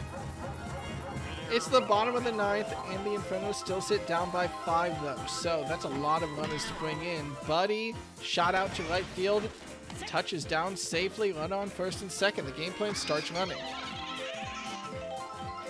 So, Boo up against DK. Again, we still haven't seen a barrel pitch. Smacks it out to left field. Boo assistance plus a chain chomp. That'll give plenty of time for Dante to run in and make this a 4-run game with 1 out. That was exactly what the Infernos needed to secure that one. They're back to the top of their order. 2 runners on, only 1 out against them, but they're down by 4. That is a long march. DK. Finally a barrel pitch for the man. Charge, though, from Otis means she will just hit straight through it. The bananas won't mean anything, but still, off a barrel pitch, Otis loads the bases for Heathcliff. We don't expect to see it, but the Infernos are grand slam away. The star hit forces the bobble. The power block stuns Tato even more. 1 run comes in, 2 runs come in, and that star hit from Otis makes this a 2-run game. 9-7 off beautiful comeback play from the Infernos. They only need the 2 runners they have on base to reach home in order to tie this up in the 9th, and Dry Bones faces down DK. Barrel pitch again. Dry Bones won't be charging on it. That means at least 1 out. It's a double play to end the game. The barrel pitch shuts down the comeback potential. The Infernos made it close, but the Wilds squeak it out after a hot start. We thought the Infernos defense had found their way. They pretty much had. But that deficit of 9 runs was just too great. Reminder, this was a 9-0 game, and the Infernos were so close to bringing it back. But the Wilds make this a 3-game quarterfinals. MVP honors go to Shy Guy,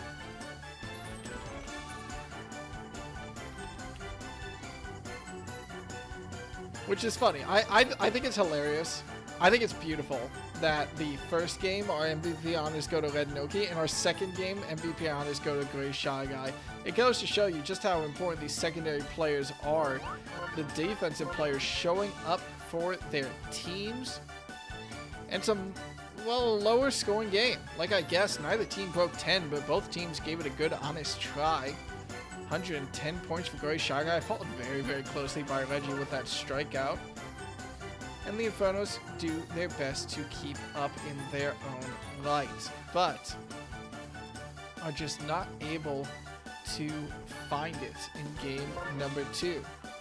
That means that the away team has won both games so far, and we will be heading to a game 3.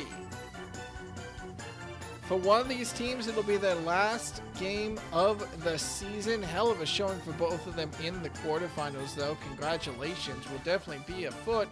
Still, though, as we head to Daisy Cruiser, the Wilds successfully put up a little bit more of small ball plays on Junior's Playroom. That's good for them.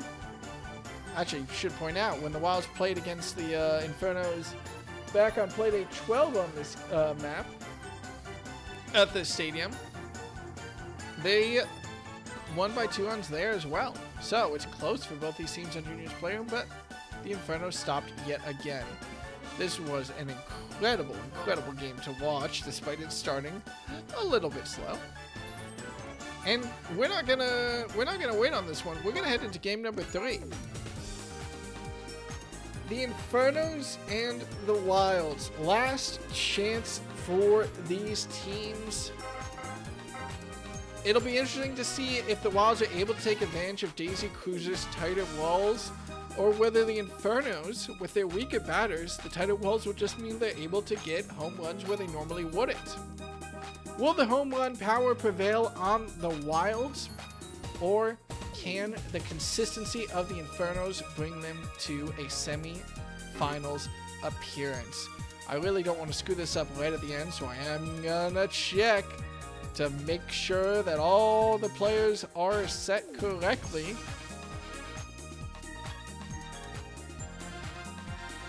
Everything looks all good to me. And we head to game number 3. of these quarterfinals. Last lifeline, last shot for the Wilds with home field advantage as we head over to Daisy Cruiser. This is it. This is all the money. Someone's season ends here. Hi, Greg. You join us in the middle of a barn burner quarterfinal series. The Infernos and the Wilds have both stolen each other's home stadiums by extremely close 2-run games. Sorry, no wait. Game 1 was 17-13, wasn't it? Still, it was close. Now, it's up to the Infernos to start this game off strong after their offenses have started Game 1 and Game 2 pretty weak. A bunt attempt actually advances Otis to second, but Heathcliff will be caught out trying to run to first. He actually got hit by the fireball from Dry Bones, which is funny enough. Still, runner in scoring position relatively early for these Infernos. Can Dry Bones take advantage of it? With no item assistance, he'll have to try his best. Slap comes through to right field, but Tato will get under that one. 2 outs secured. Strawberry, can you bring in Otis, and do what the Infernos have been unable to do so far this series? Be the first team to score. Slap to right field. Caught out by an inch of the glove. Tato locks down that one, and no, the Infernos are not able to start this game as the lead scorer. They kept to 0 at the top of the first. The Wilds, meanwhile, I'm glad to see everyone's faces are working. Oh no! Oh my god! Tato misses the home run by a matter of inches. Her ball will go overboard, but it won't go over the proper section of the wall, and she'll just slap it over to shortstop for a quick out on the next pitch. Funky Kong, can you aim a little bit better? Yo. Well, it's a big pop fly. Green shell won't come in time, so that's 2 outs now. Captain DK up against this Inferno squad. Have we had a scoreless first inning in either of these games? Well, I've been awake for over 24 hours. Someone pass out. Have a good night, Greg. Big shot out to left field. Red Noki in the field worth by the Cheeps. And despite that being a pretty slow ball, there's no chance to catch it. So no, we will not have a scoreless inning number 1. DK brings it in, and the scoreboard is lit up. We have an 0-1 ball game. Not exactly a big lead, of course, but the Wilds have started every single one of these games with the lead.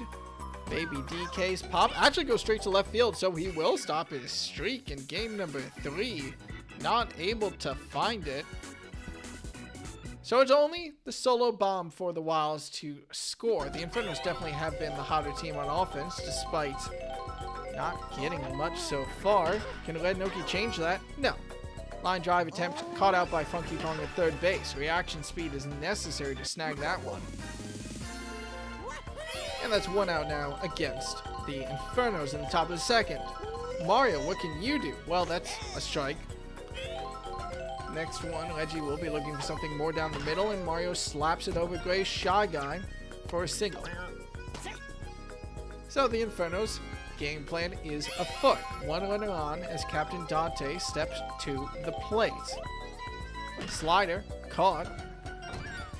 That will be a good single as well. So the game plan continues. Runner on first, runner on second for this Inferno squadron.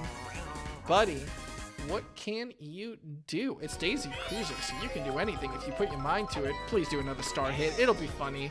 Do another Shy Guy star hit to the pocket. Come on, man. No. That's a Shy Guy hit right over to Boomerang Bro, who turns it over to second baseman Gray's Shy Guy for the double play. The Infernos won't find anything through the first 2. The Wilds are up 0-1. Reggie, what can you do? Line drive runs foul. So, batter number 5 for these Wilds doesn't find anything on his first attempt. Second attempt is another deep hit. Dante and Noki, you gotta run for that. Thank you, Jesus. They will secure outnumber 1 against Reggie.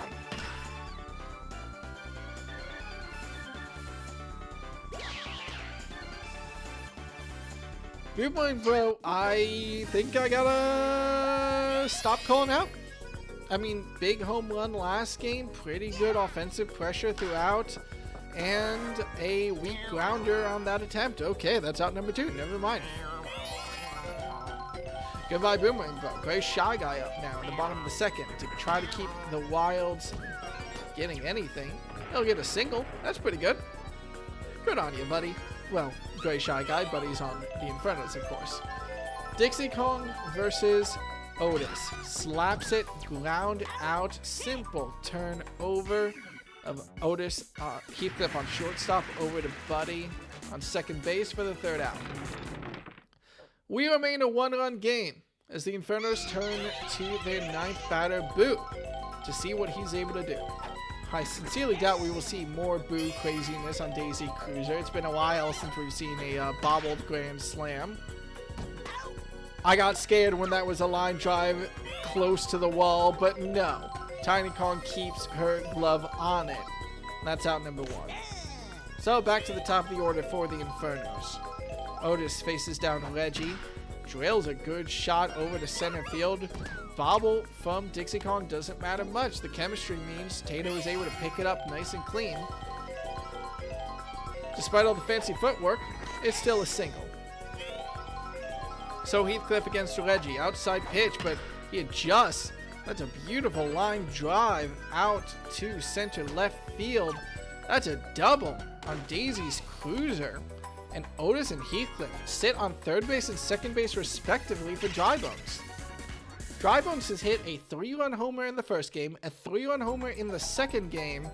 You got an opportunity in his Daisy Cruiser, but no, not feeling it this time. A simple slap to at least tie the game, but the shit messes with the outfield. They can't get a grip on the ball, and Otis and Heathcliff both run home. The Infernos pull ahead 2-1 to start off their offense. They only have 1 out against them so far. Strawberry comes up. One on first is nice. The tilt of the ship is extra nice. Slap over to center right is great. But no, the Cheep isn't in position to interfere with Dixie Kong. She simply picks up the ball, shucks it in. It's a single for the Infernos. Red Noki faces down Reggie, and oh my god! No, that's foul. Runner on first, runner on second, 1 strike. Seashells. She's a breakup with the double play, but no. The power block also hit Dry Bones. So despite the funny shenanigans, the double play still lands. The Infernos still take the lead, but it's only by 1. It's 2-1 heading into the bottom of the third.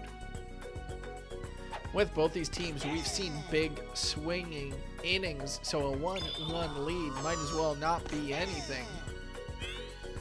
Tiny Kong faces down Otis. 2 strikes against her. Strike number 3, she doesn't even swing on it, and that's a strikeout for Otis. Tato now. 2-1. 1 out against her team. No. No, her shot, they're teasing me. They keep hitting line drives up the third baseline. I keep thinking to myself, that's it, that's gone, that's a home run, but no.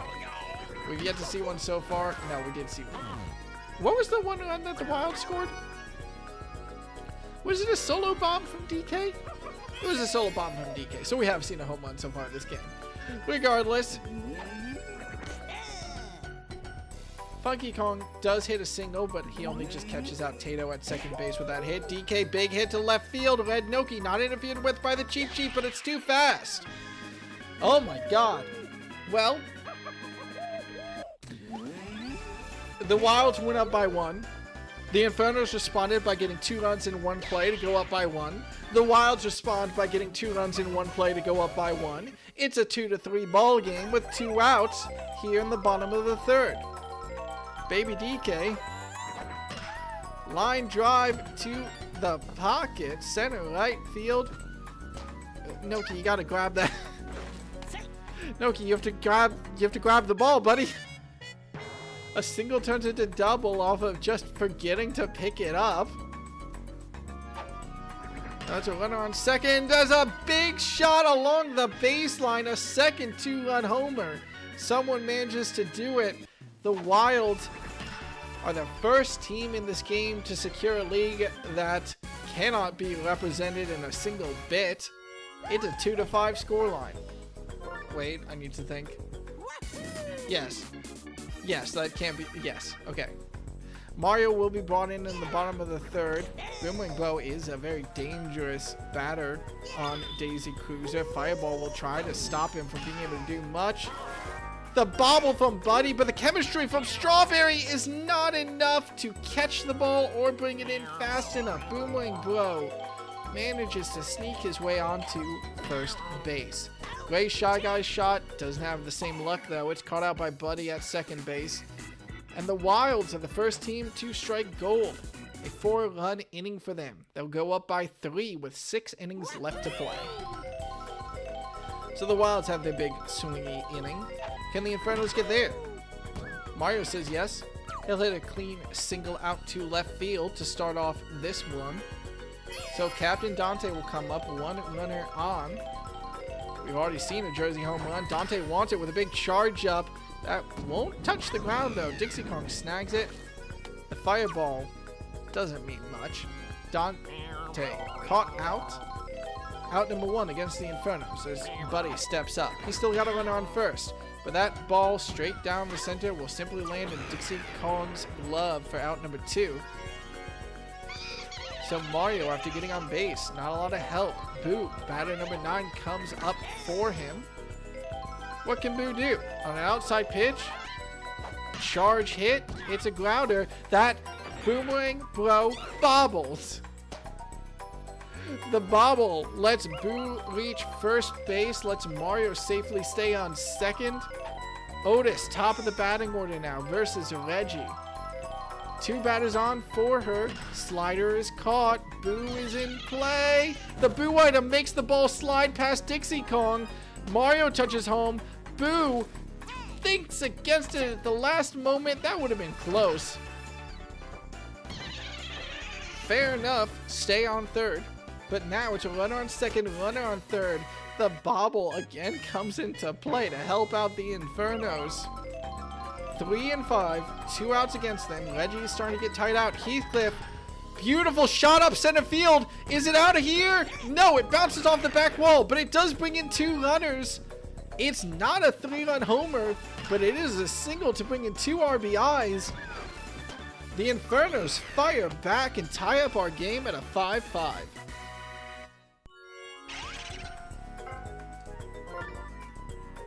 That'll prompt the Wilds to also swap out their pitcher. They'll bring in Captain DK. These fastballs prove to be tricky, but Drybones doesn't think they are.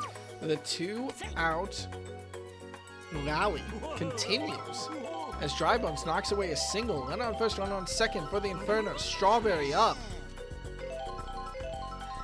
These fastballs from DK are dangerous, too dangerous for Strawberry.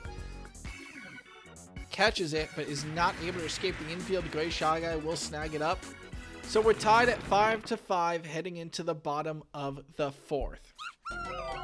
Wilds now. Dixie, batter number 8, has the advantage of the tilted ship. What will she be able to do? She'll be able to smack it right over to Boo for the first out of the inning. How does Boo slide against the ground when he's floating? How does he slide against the ground when he's ephemeral? Well, regardless.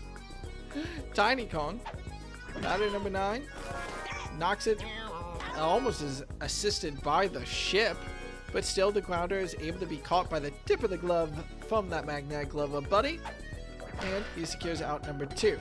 Again, Buddy responsible for out number 3. After that's a ground out from Tato. We are at a 5-5 score line heading into the 5th inning. The Infernos are at their batter number 5. Red Noki steps up to face down DK.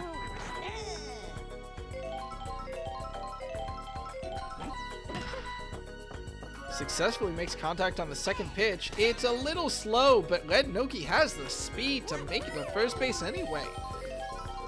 What powerful legs on that short little creature. Mario is not able to find success though, grounding out right over to Gray Shy Guy for the double play. And I know that just happened, but like, come on, man. Come on. Regardless, Captain Dante, single over. That hit to center field does put a runner back on for these Infernos. 2 outs still against them. Buddy will try to face it down as batter number 8. A soft shot to left field will net a single. So the Infernos have a runner on first, runner on second again. 2 outs against them as Boo enters the box. But it's a star pitch from DK. Boo charged up though, knocks it right down the center. The Boo doesn't mean that Dixie Kong is able to evade it though, and it's a close play, but Dante is brave enough to run home despite it all. Snag run number 6 for the Infernos. That was so close. Boomerang Bro missed the boomerang catch. The Boo stopped Dixie Kong from picking up for just another moment, and all of that was necessary to bring Dante home. The Infernos go up 6 and 5, 2 outs against them. As Otis, batter number 1, steps back into the box. 2 strikes against her. DK's going on the inside. Gray Shy Guy snags Otis's ball. We are back to a 1-run game as the Infernos snag 1 in the 5th to take this lead. The Wilds have a chance to more than retaliate with Funky Kong and Donkey Kong coming up next. Also with the ship tilt, Funky Kong faces down Mario to start off the bottom of the 5th. Shot to right field. Ship tilt might have actually helped out Strawberry a little bit there, as she'll catch out Funky Kong's line drive to right field. Donkey Kong won't be able to escape the outfield, but the tip of the... No, tilt to the ship does not mean that he runs to second. He stays on first. It would have been close. I'm a little surprised he didn't go for it, but you know what? Fair play. He'll take the single. He'll stay safe. Maybe DK continues to have problems in this game after a brilliant game 1 and 2, is not able to find the bases yet. So that's out number 2. Reggie faces down Mario.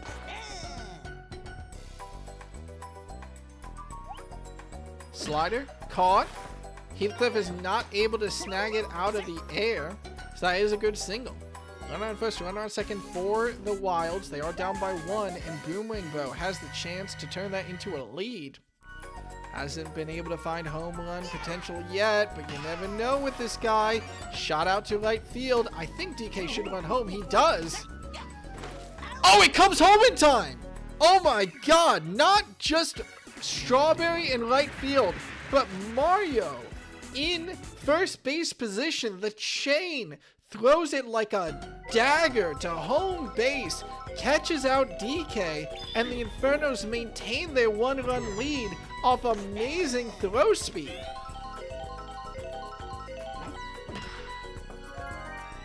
Incredible. I didn't even realize Mario was at first. Wait, did Boo swap onto the pitcher's mound while I wasn't paying attention? Darn it. Regardless, Heathcliff doesn't find anything for the Infernos. Dry Bones will take out the mantle of starting up their offense this inning. That's a single. 1 out now as Strawberry steps to the plate with a runner on first. A bunt from the Pianta. Okay. I mean, with a barrel pitch, it doesn't really matter. Hit or a bunt would basically be the same thing, and most runners would be fast enough to make it to first, but Strawberry is not. The fireball interference almost stops DK long enough, but he's able to recover and chuck it to first in time to catch out the Pianta. 2 outs now. Regardless, Dry Bones successfully advances to second, and Red Nogi's facing down barrel pitch after barrel pitch. Star slap to knock it away regardless, but it doesn't matter. Boomerang Bro is there to catch it, bring it in. The green shell hitting Dry Bones was funny, but regardless, the Wilds are able to keep that defense clean, keep the Infernos scoreless in the top of the 6th, and it remains a 1-run game. Gray Shy Guy, again, the ship tilt, kind of helping out Strawberry to get under these ball hits over to right field. Out number 1 against Gray Shy Guy. Dixie Kong comes up, but no! A routine grounder bobbled by Buddy. The Wild get a little bit of assistance. Dixie Kong reaches first base, and we remain on 1 out. Tiny Kong, another grounder. Buddy won't fumble this one. He'll just turn the double play. And that's cleaned up by the Infernos pretty beautifully. The Wilds have not scored since the 3rd. They go scoreless 3 in a row. And the Infernos now start off with Mario. DK, fastballs are good as always. What can he do? As he stands proudly on the pitcher's mound, he can deliver a single to Mario, who slaps it out to center field to start off this inning. Captain Dante, his team is up by 1. He's got a runner on first, but there's no outs yet here in the top of the 7th. And there's no outs yet in the top of the 7th, I suppose. Green Shell doesn't do much as Mario doesn't run for it. But runner on first, runner on second, and no outs for the Infernos. This is a very good opportunity for them. Of course, here at Grand Slam Galaxy, we've seen situations better than this turn on a dime. Soft shot over to left field. Dixie Kong is not interfered with by the Fishes, but she doesn't run in time. And Buddy is the player to drill the 3-run homer after Dixie Kong just doesn't run for it. The Infernos are now up by 4 in the elimination quarterfinal game. 9-5, and DK starting to tire is even worse. He'll be taken off the mound. Boomerang Bro brought in from shortstop, and the Infernos in the top of the 7th are now at a 4-run lead. Gray Shy Guy catches the grounder from Boo for the first out of the inning. We're back to the top of the order with Otis. Catches Boomerang Bro's pitch and knocks it beautifully out to center left field. It's a single all the same. Boomerang Bro, Heathcliff. Heathcliff will knock it over to Gray Shy Guy, but the power block will mean no double play opportunity. As Otis is also hit, Gray Shy Guy simply turns it over to second base for the second out. Dry Bones is not able to escape the infield. Gray Shy Guy jumps up beautifully to snag that one.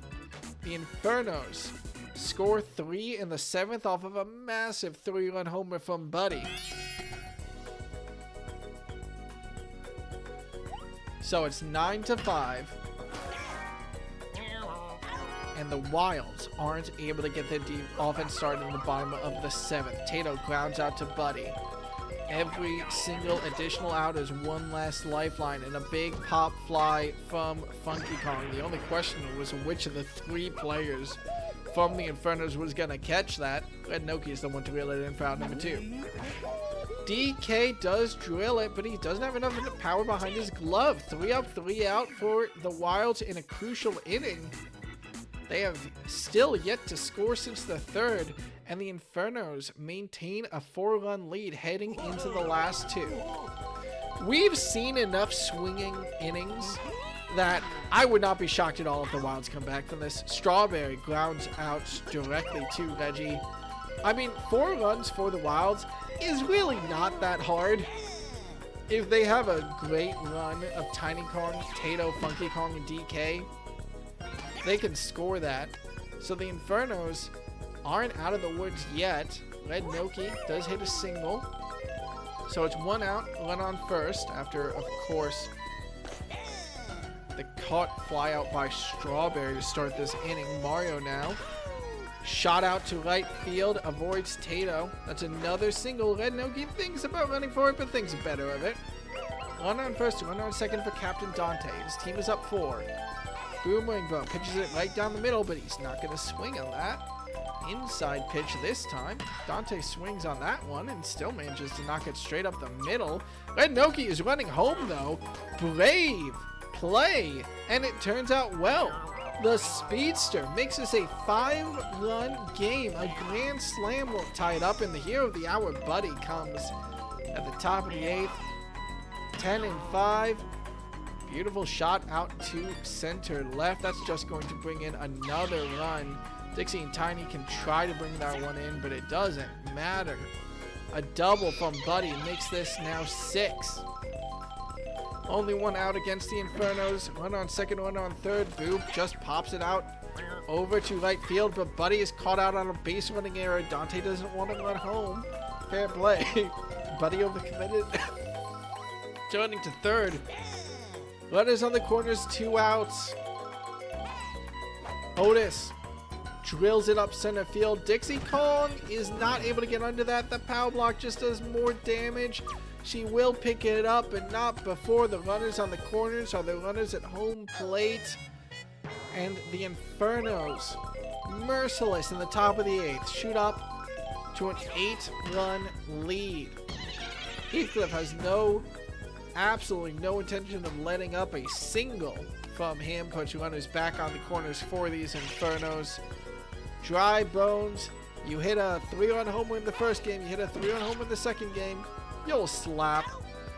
Third out finally, mercifully for the Wilds as the Infernos put up their biggest inning yet. 4 more.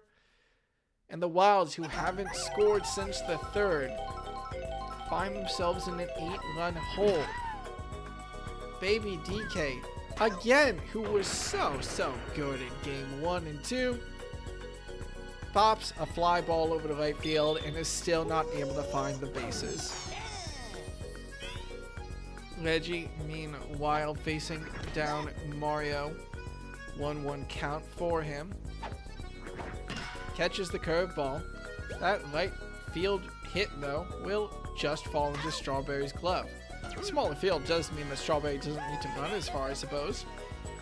2 outs against the Wilds.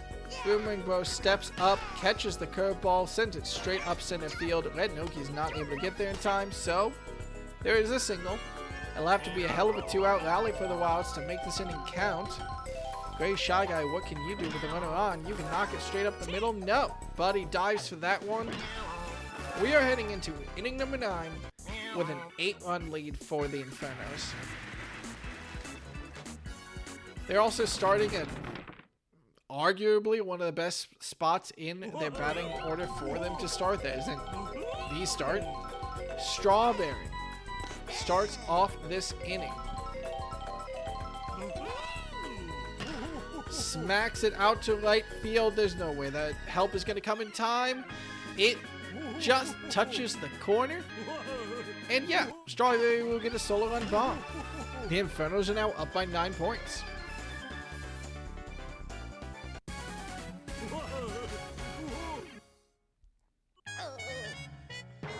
Boomerang Bro continues to tie it, will be swapped out. And yep, Dixie Kong is brought in from center field again. The Wilds just need to get out of this game. They're down by 9. It's 14-5. Elimination for them looks all but certain. Pending, of course, one of the most explosive innings that we've seen in Grand Slam Galaxy. Dixie Kong pitching around Red Noki with 3 balls on the board. The slider caught by Red Noki. The first out of the inning as Red Noki's ball does go straight to second base position. Great Shy Guy snags that one. Mario wants to get in on the home run action from the looks like. Yeah, he's charging early against Dixie Kong. He knocks it over to right field. That one looks good. Boomerang Bro can't exactly catch that one, so yeah. He does get in on the action. 2 home runs sail over right field. Honestly, chemistry wouldn't have helped the Wilds for either of them. The Infernos turn this into a 10-run game. And the Wilds' hot quarterfinals appearance is fizzling out here in game number 3. There's not much to do besides wait for the final outs to be cashed in. Dante will knock it over to Gray Shy Guy for out number 2. Let's talk about the Wilds, actually, just coming out of this game. DK remains as one of the strongest players in this league. When he shows up, he, of course, produces huge. Coming up with 7 runs in game number 1 for them in this quarterfinals. Just barely not being enough. Coming up big with line drive for his team in game number 2. He's not able to show up in game number 3, unfortunately. The Inferno's defense shows up. Finally, with... Was that Boo? That's fitting. With the Inferno's offense coming to a close and with 2 more home runs scored in the top of the 9th, Batter number 8, Dixie Kong, will be the wild start to this. They need 10 runs in a single inning. A feat that we've seen very rarely in Season 2, and with Mario still on the mound will be even harder. Dixie Kong does knock it out to right field for a single, so they start off the inning well enough. Tiny Kong faces down Mario, smacks it, but this one stays inside the infield. The double play is cleaned up by Heathcliff and Buddy. And an excellent performance from the Wilds this season. Tato steps up and does knock away a single. I want to give a shout out to the Tato, Funky Kong, Donkey Kong core. Tato and Funky Kong being very consistent batters to set up Donkey Kong for those home runs. Of course, the defense trying their best. Ooh, Strawberry not under the ball correctly. That means that would have been the out that sealed the game, but instead Funky Kong gets a double. And Tato is able to run all the way home. The Wilds won't be eliminated by double digits in this game, at least. Continuing to talk sugar, Boomerang Bro turned out very well for this team, doing his best on shortstop, being a key defensive player in the first 2 games. Of course, giving my shout-outs to Gray Shy Guy. Shout out to all the Shy Guys, of course, in season number 2, being absolute monsters in the infield. A breakout season for all of them. Home run from DK to bring in 2. That'll make this a 7-run game. Still have 2 outs against them, of course, but you know what? Salute to you, Wilds. That's a hell of a way to end it on a DK home run. Baby DK has not found the bases yet this game. Is the poetry going to write itself? Is DK going to get a big homer, and then Baby DK is going to be the last batter for these Wilds? Ground out to Buddy. Fireball is not there. The Infernos win this game 15-8 and win their quarterfinals matchup against the Wilds. We will see the Infernos in the semifinals. They will, of course, be playing against the Flowers, the number 1 seed in our league and the regular season champions. But for the Wilds, a hard-fought quarterfinals. They did their best. Salute to them. MVP honors go over to Buddy. That's 2 Shy Guy MVP honors in this one series. For those paying attention, lightning games. Incredible game 1 and 2. Exciting to watch from start to finish. But the Infernos pull away with it in game 3, and they will advance to face the Flowers. Speaking of, Flowers, of course, must be sent over to the Wilds. DK once again eliminated in the quarterfinals. Yeah, back in season 1, the Musicians fell to the Flowers in the quarterfinals. That's funny. But not able to power through this time, despite a heroic effort in game number 1 and beautiful offense in game number 2. It's a bit of a blowout in game number 3. So let's give these Wilds their final flowers. Of course, I was doing it a little bit throughout their final at-bats. Tato to Funky Kong to DK proved a very capable starting 3 for this season, producing big home runs when the team needed it. Baby DK came into his own as a slap hitter, of course. Beautiful performance by him in that 4th slot role, doing a very, very good job of keeping the team's offense alive even when the initial spurt was finished. Reggie, of course, as a starting pitcher, always a good performance from him, providing that stability that the Wilds needed on defense. Boomerang Bro in shortstop, also doing a great job in that position.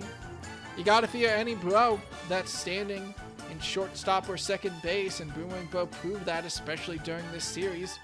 Gray Shy Guy, what can I say? You stick a Shy Guy on second base, you don't gotta worry about it. Their defensive prowess remains second to none in the second base position, and in the outfield, Dixie Kong and Tiny Kong. Speed, synergy with so much of the team for fast pitches back in. An excellent team will fall in the quarterfinals. Salute. We will see the Infernos next in the semifinals, which I believe will be probably next Tuesday, to be honest. Probably next Tuesday. So, regardless, for the Infernos, a very well played performance. Small ball pulls through and secures them a semi-finals position. I'm sure we'll have a lot more to talk about them in that semi-finals matchup when we get into it. The opponent will be the Flowers, one of the scariest deep hit teams in the league, so a matchup will be fascinating to watch. But of course, shout out to this triple jersey lineup. Shout out, of course, to Dry Bones, easily for me, one of the team's MVPs, pulling away with 2 big home runs for the team in this series. Strawberry, Noki, Mario, Dante, Buddy, and Boo all doing well enough. Noki and Buddy actually getting the MVP honors in 2 games in this series. A very good performance. We are going to throw it, though, to a quick break, actually. I will be back in just a minute as we head into the Monarchs versus the Monsters, our second and our only other quarterfinals. As a reminder, first and second seed got a bye to the semifinals, so we only have 2 quarterfinal triples to play. The next one, of course, Monarchs versus the Monsters, with a very special surprise. We will see that after a little break. We will be back in just 5 minutes. Go to the bathroom, pour yourself some water, and we'll be back with quarterfinal series number 2.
Hello, and welcome back to Grand Slam Galaxy Quarterfinals. Hope everyone had a nice little break to stretch their legs. We're about to start off with our second quarterfinal match after an incredible series between the Wilds and the Infernos. One semi-final slot remains. We need to find out who's going to be playing against the Raw Eggs in their semi-final matchup. Our two opponents, the 6th seed, the Monarchs, facing off against the 3rd seed, the Monsters. Taking a look, of course, at the standings at the end of the season, you see the Monsters stand at 8-6, the only 3rd team to have a positive run differential, while the Monarchs had 6-8, but the worst run differential in the league. It was close, though. And to be fair, the Monarchs just had a couple blowouts against them. They scored well enough to get a 6-8 record, so fair play to them. So despite the run differential difference, win-loss isn't actually that difference between these two teams. It should be noted that of our 4 quarterfinalists, the Monsters were the only team to have a positive win-loss record heading into the second half of the season. Back at the end of Playday number 8, the Monarchs sat at a 3-4 scoreline. The Monsters sat at 5-2 and the top of the league. But a difficult second half of the season where they dropped down to that 8-6 record, as if that's a bad record to have, knocked them out of the 2 bye spots, and, well, now they got to play a quarterfinals matchup. When the Monsters and the Monarchs faced off against each other in the regular season, I should have talked about this, I suppose, for the for the Infernos and the Wilds, of course.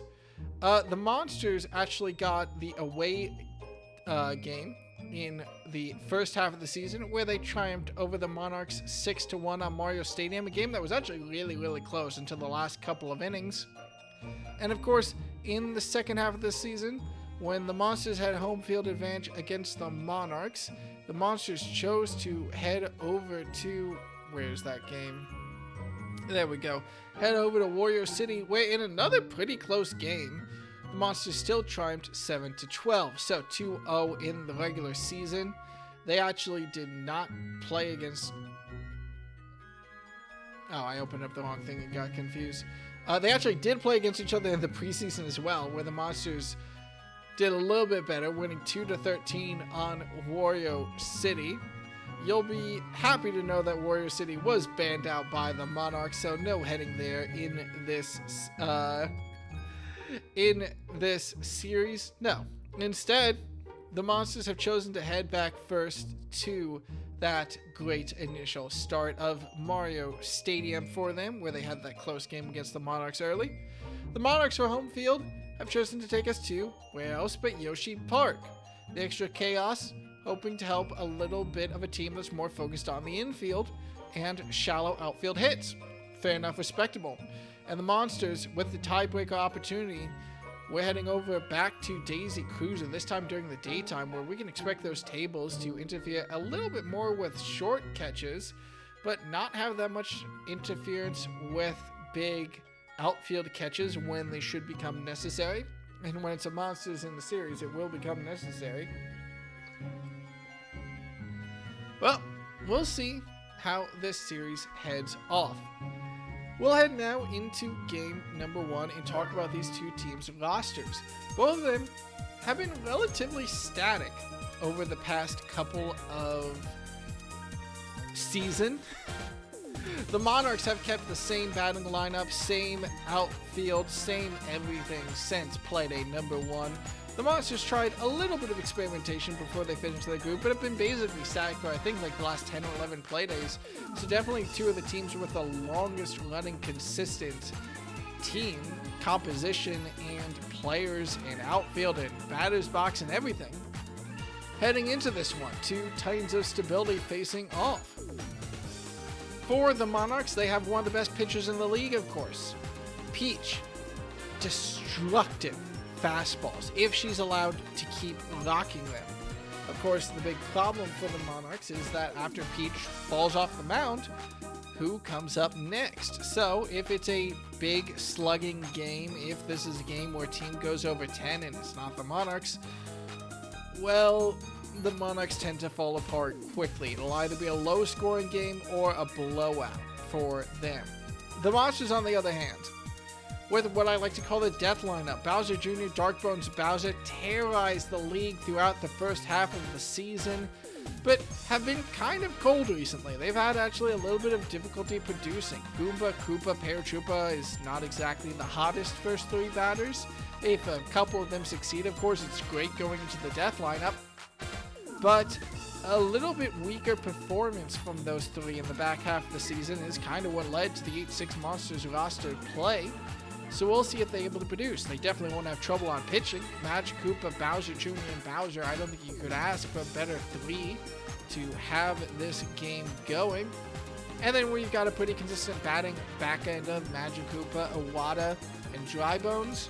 It's hard not to treat the Monsters seriously as a threat.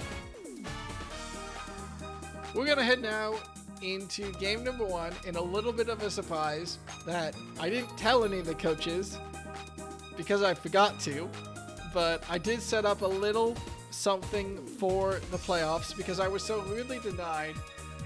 Fun fact, in season number one, in the best of 5 playoffs, Mario Stadium was supposed to be game 5 if we made it there. I set up a little bit of a surprise, and we just barely didn't make it. That series ending in a 3-1 scoreline. But now, from the start of the playoffs, shout out my boy Ackland, we will be heading over to Sunset Mario Stadium. It's sundown. I set it up properly. And this will be where all Mario Stadium games are played in the playoffs because fuck it, it's cool. This also, unfortunately, because I guess they use the same texture, will feature a slightly more orange-haired Peach, but it's fine. It's funny. Blue Critter wants it, and Sundown lights up early with a big solo shot bomb by the Monarchs to start off this quarterfinal series.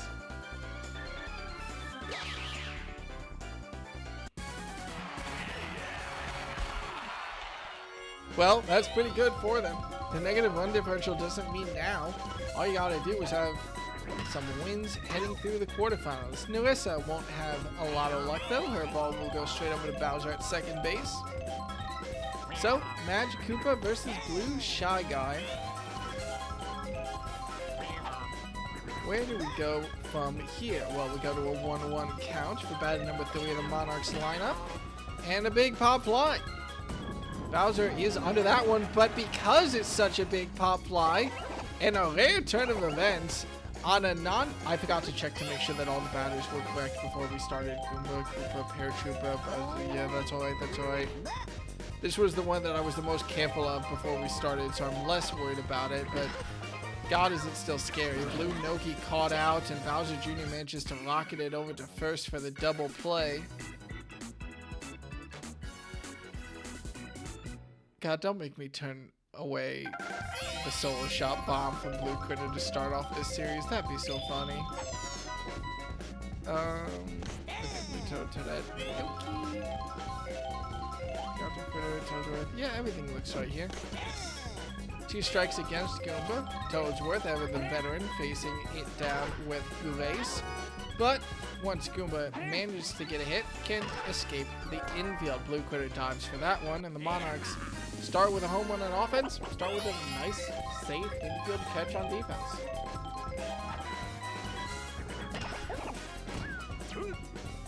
Question. As Koopa grounds out to BP on the shortstop position, if the strike zone is to your knees and Goombas don't have knees, where does the strike zone start? A question to think about as we rotate out. The Monsters go 3 up, 3 down to start the first inning, and after 1, well, the Monarchs at least start with the lead. They'll head over to Blue Pianta to start off inning number 2. Bit of an uncharacteristic weak hit, but it manages to sneak its way up the middle just in time to allow BP to make his way over to first base. Blue Toad now faces down Magic Koopa. That'll be a ball to start. Consistent batter catches that slider beautifully with a shot out to center right. And it just barely evades Koopa's grip, meaning that BP gets to navigate their way all the way to third base. And that's a great start for the Monarchs. Of course, they do have Toadette, Toadsworth, Toadstool coming up. But with a runner on third, hell, a double play into an RBI would still kind of be worth it for this squad. And it looks like that's exactly what we're going to get. No! They try to catch out the runner at home, but BP manages to snag just enough time to get to home base safely. And the Monarchs, with only one out, get up to a 2-run lead. Toadsworth shoots his shot beautifully out to center right. And that means that it's back to runners on the corners, and the Monarchs offense is coming off firing on all cylinders. Princess Toadstool Peach faces down Magic Koopa, though the smack is a little bit light, and the double play will end the Monarchs inning. No more scoring for them, but still a very fast start for the Monarchs at least. 2 runs in the first 2 innings to put them up 2-0. We'll see if the Monsters' death lineup is able to change that. Bowser Jr., of course, with that star power, is a very consistent slap hitter. Very dangerous if allowed to run free. With 2 strikes, though, these slow curveballs seem to be psyching him out. The outside pitch will be caught. It will evade Big Oil. That's a simple single for Bowser Jr.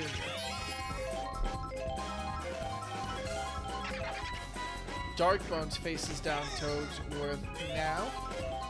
1 runner on the death lineup is up and about. Second one knocks it out to left field, but isn't able to knock it, well, sure enough, I suppose.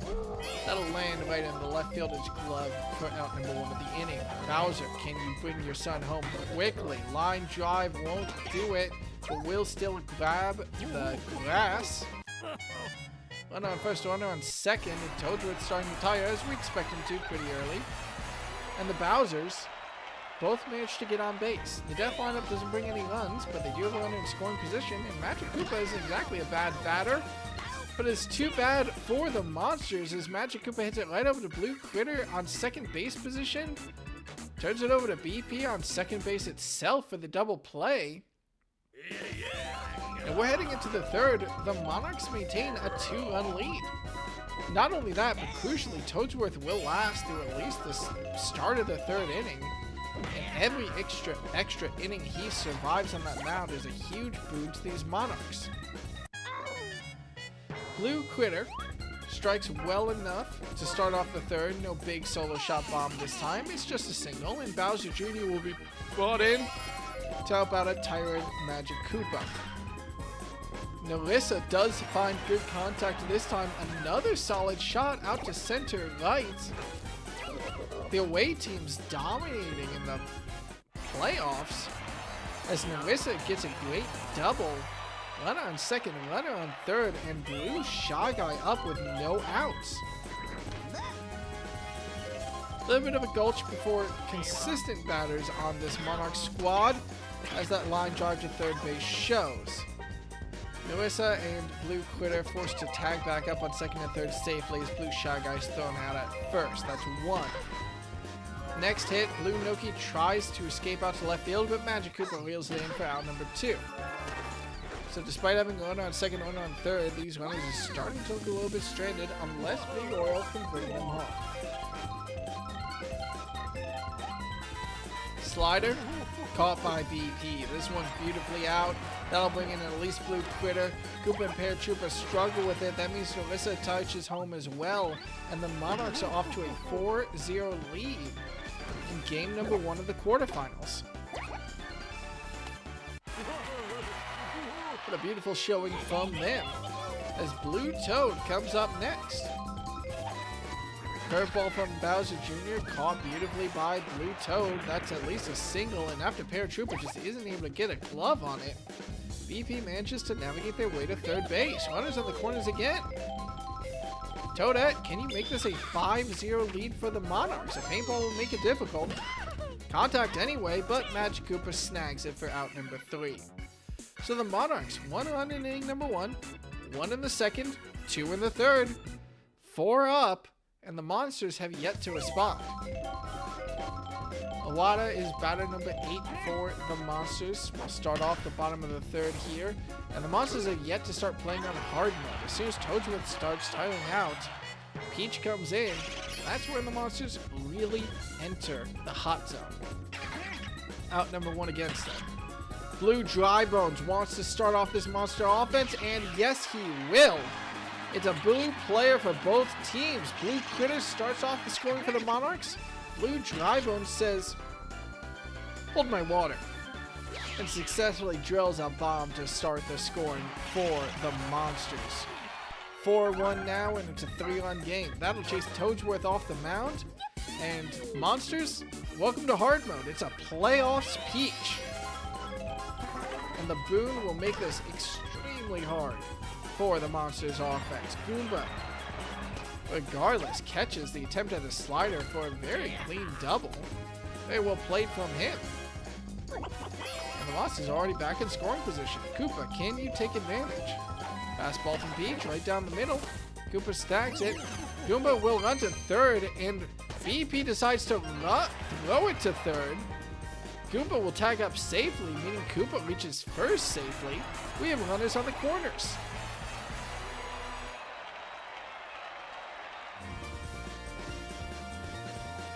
Run on first and third. Paratroopa does hit it right to BP for the double play, though. And the promise is just snuffed out. Beautiful double play by the Monarchs to clean up that one. The Monsters have struck the scoreboard, though. The big home run from Blue Drybones might be the start of something good. And of course, the Monarchs are in a bit of a weaker section of their offense here. Toadsworth to Princess Toadstool, but don't forget that Blue Critter follows her up. So what can Peach do at the top of the fourth? Batter number 2 strikes it right up the middle. That's a single for the Princess. Successfully getting on base. 1 out now. Blue Critter has a runner on. The paintball from Bowser Jr. will attempt to... Was that daytime for like a fraction of a second? That's incredibly funny. Oh my god. When players use a star pitch, if it shows the out of the field, it still shows daytime. That's incredible. Weird. It's a trick of the light. It's just the way the paint is refracting off of Bowser Jr. Blue Critter has a lot of trouble hitting a foul on a 2-strike count already. The curveball will be caught and just evade Bowser. So that's a single. Run on first, run on second for the Monarchs. They're out 4-1 with only 1 out as Narissa has a chance to increase that lead. Charges up. Good contact. That looks good. Will it stay inside the park? No. Narissa's attempt at a 3-run homer and a dagger to the Monsters just falls foul. The green shell interviews with Magic Koopa. Magic Koopa would have reeled it in too slow for a double play, of course, but still could have gotten 1 at first base, but no. Now it's loaded bases for the Monarchs. Only 1 out against them. Blue Shy Guy does knock it right over to Bowser, who turns the double play, and it's the Monsters' turn to get themselves out of a sticky situation with minimal damage. Despite all the great potential, no runs in the top of the fourth for the Monarchs as the Monsters head back to the batter's box. This is their home game, by the way. As a reminder, Peach, 2 easy strikes against a Bowser Jr. who's just trying to feel out the pitcher, I suppose. But the swing finally comes, and it comes right over to shortstop. BP's there to snag that one. Dark Bones now against Princess Peach. Big hit, but it's not big enough. A pop fly out to center right. Toadette gets under that one easily. That's out number 2. So Bowser against Peach. 2 outs against his team. The death lineup not producing late in the season. Not producing so far in the playoffs. A weak shot from Bowser. The power block does save him and allow him to reach first.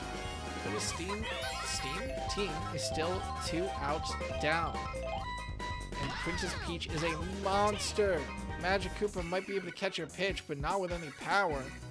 BP snags it for the 3rd out, and the Monsters will remain down by 3.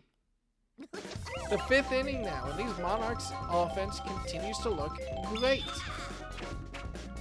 Paintball from Bowser Jr. to try to trick out Blue Noki doesn't work quite enough, but still, Bowser cleans it up, slides for the ball, and secures the ground out. BP is a different customer though. Slap goes out to center right. Boo is in the pocket and is used. The Pianta with a double. That's hard to do when you're that slow. But good item usage will get him there. Runner on second for Blue Toe. More and more paintballs from Bowser Jr. to try to trick out these Monarchs players, but it's just not working quite enough. Blue Toe's hit does run foul. With the second one around, that'll be straight down the middle. That'll be a single, and the Monarchs have runners on the corners. As Bowser Jr. starts to tire early, it's only the top of the fifth, but the Monarchs are putting on the offensive pressure. Toadette now, runners on the corners, knocks it right over to Bowser, and that double play will clean it up. The Monarchs have a good opportunity, but they're not able to pull the trigger for a second inning in a row. They're still up by 3. They're still doing great, but opportunity is lost. We'll have to see if that matters on the scoreboard once we get to the end of it. Look at the hit count on the scoreboard in the back. 14 hits for the Monarchs. 5 for the Monsters. Okay, the Monsters haven't batted yet. But still. Okay. Iwata does get a nice single, and Blue Drybones was the hero who hit 1 home run so far this game. Getting a second off of Peach would be an incredible feat, but he charges early for it, but just watches the strike down the middle. Inside pitch from Peach to try to finish this off. Love ball, love tap, love slap from Blue Drybones. We'll get it out to center field. I'm not going to say that one again. Regardless, run on first, run on second now for the Monsters as they head back to the top of their batting order. Goomba will try to face down Peach. We'll have to see what the Goomster can do. He'll slap it right over to BP. The double play pulled off. Big Oil just chucks it over to Blue Critter on second base. And the Monsters run on first, run on second, no outs. Run on first, 2 outs, just like that. Koopa isn't able to escape the infield either. And both these teams have some fiery starts to their innings, but have just not been able to cash in.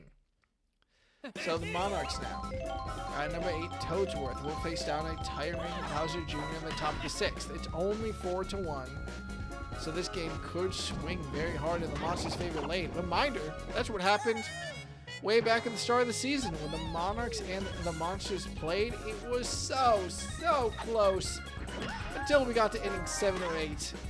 Peach stepped off the mound, and the Monsters' offense came alive.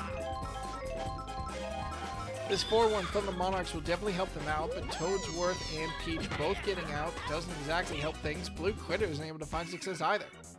This slap goes straight to the first baseman, and it's 3 up, 3 out for the first time for the Monarchs this game. That's also 3 innings without a score for them. The Monsters are about to enter their death lineup. Paratroopa, can you start this inning off right? Slap right over to Big Oil, out number 1. Okay. Relatively calm. Bowser Jr., can you get this inning going right? Another slap, but it's a weak hit. Do Bowser Jr. and Darkbones not have synergy? That doesn't feel right. Darkbones' line drive to center field is the 3rd out. Wow! Bowser Jr. and Darkbones don't have synergy. Okay, fair enough. Bowser Jr. will be taken off the mound, so Bowser will have to finish off the last 3. And that's good news for the Monsters, even if their pitches are seeming to drop off pretty early. They only have to average 1 every 3 innings to get through pretty safely, and Bowser's firing off pretty well. 2 strikes against Narissa. She will tag the 3rd one, though, and that's a pretty well-aimed shot. Is that going to be a double? Yes, it is. Yes, it is. Narissa tags up safely on second.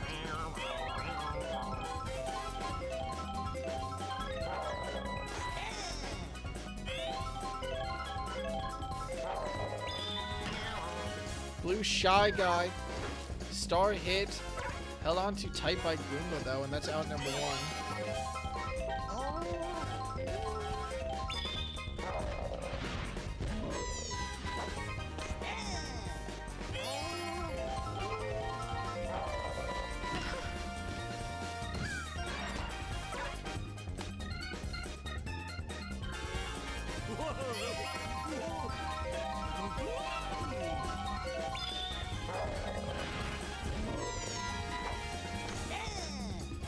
Runners on the corners as Blue Milky successfully hits it. Nerissa's at third. Blue Pianta wants a big deep hit, but will just knock it foul. And strikes out. Bowser off a normal pitch right down the middle strikes out Blue Pianta.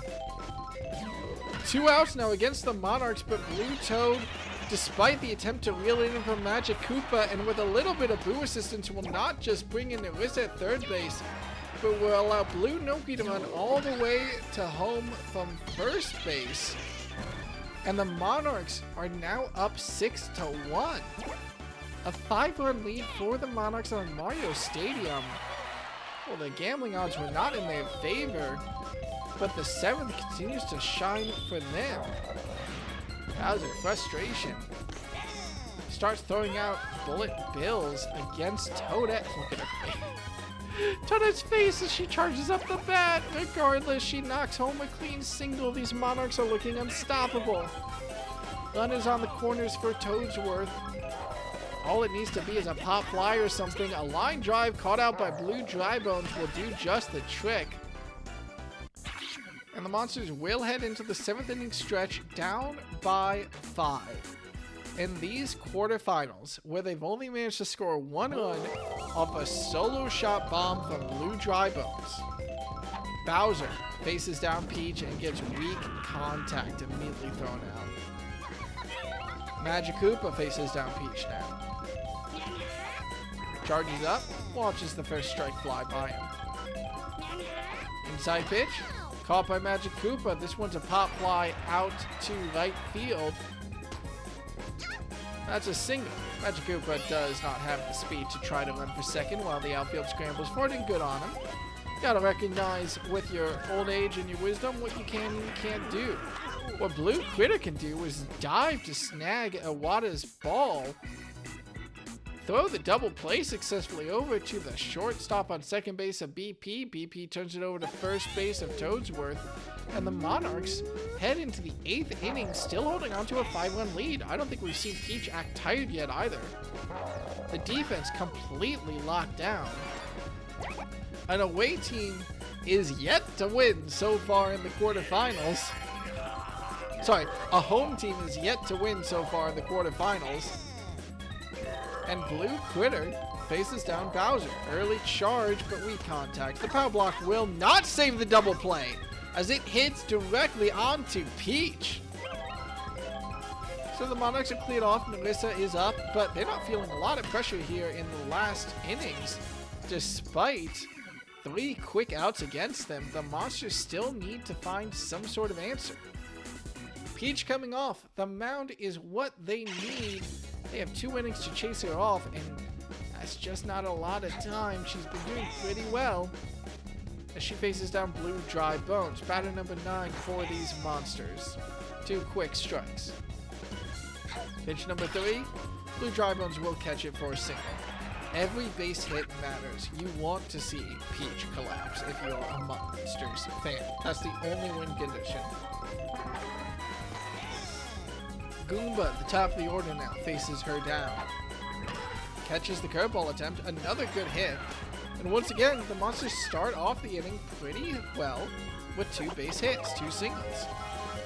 Can Koopa be the one to keep that magic going? No, the shot goes over to Blue Drybones at second. Sorry, goes over to BP at shortstop. BP turns it over to Blue Critter on second base, and the triple play is barely stopped by Goomba tagging up in time. Paratroopa faces down Peach. 2 outs, 1 runner on. 2 strikes racked up very quickly. Right down the middle. Charge watches it. Paratroopa watches the 3rd pitch go right down the middle. The Monsters have not scored except for the 3rd inning. And we're entering inning number 9 with them down by 5. Bowser needs absolutely no more damage. Blue shot guy. Straight up the middle. The green shell actually stops the catch? It wasn't going out, but the green shell just barely catches Koopa before the ball can tag down. Magic Koopa will throw out Blue Noki at first. No, he won't. Nokis are too fast, and the Monarchs very quickly have runners on the corners, no outs, and their most dangerous batters up to play. BP faces down Bowser, smacks it. That's one touching down safely. That's a single. That's Blue Shaga running in, and that's a 6-run lead now for the Monarchs, as even Bowser starts to tire. Blue Toad is not an easy customer to get out either. So with a run on first, run on second, Blue Toad will go up to 2 strikes, but he's charging early on pitch number 3. Contact goes straight to first base. The Monsters recover quickly. Bowser Jr. have the wherewithal to run for first to cover for the double play, and it is still a double play. So 2 outs against the Monarchs. Blue Noki on third though, and Toadette's hit just means that Blue Noki can run safely home. 8 runs, a 7-run lead, and Bowser retires from the mound at the last moment in the 9th. Goomba will come in to finish this one off. Slow ball pitch caught by Toadsworth straight to Magic Koopa. And the Monsters, they're starting with their death lineup. If the death lineup can perform well and retire Peach, they still need 7 runs in 1 inning. And the Monarchs defense has been absolutely suffocating. The only run from a solo shot bomb. And there's run number 2 from a solo shot bomb. Okay, Bowser Jr. Okay. Never mind. Carry on. I was familiar with your game, but still, good job. Pretty solid.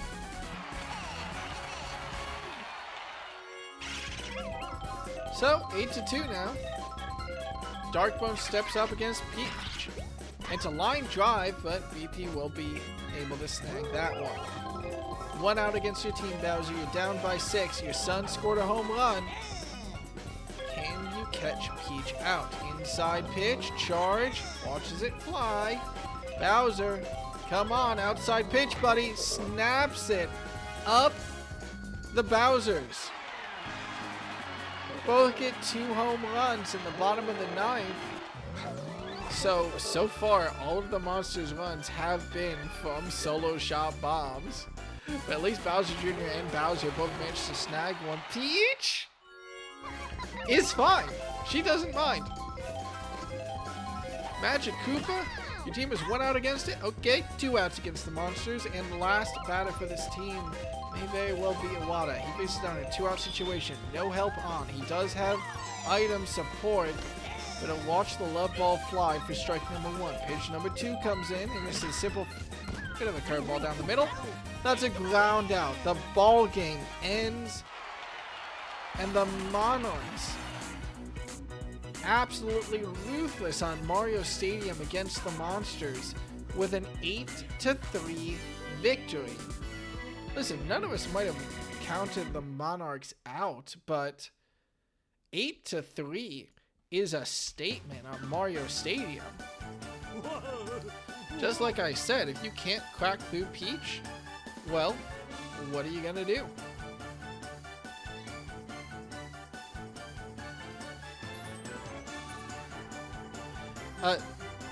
Dark, you know you're not out, right? That's game 1. Game 1 will go to the Monarchs, of course.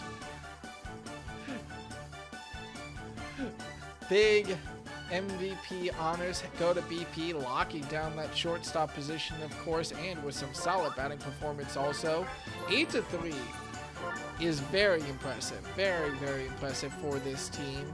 Now, they can be hot and cold with the offenses, and 8 runs is not a dominating scoreline by any matter, but we'll see exactly what they're able to do heading into their home field. Again, so far the away team has won every single game of Grand Slam Galaxy, and it's not exactly even production for the Monarchs, but they do still have a couple of standout players. BP managing to snag that MVP honors, of course. Congratulations to them. And for the Monsters, despite some heroic efforts, fine enough play from Bowser that will at least get his team's MVP based purely off of points. They just couldn't do the small ball plays. 3 runs is all they get, and those 3 runs are off of 3 heroic plays from 3 different players. We'll have to see if they have a little bit more success in the small ball on the Monarchs pick. Hang on a second.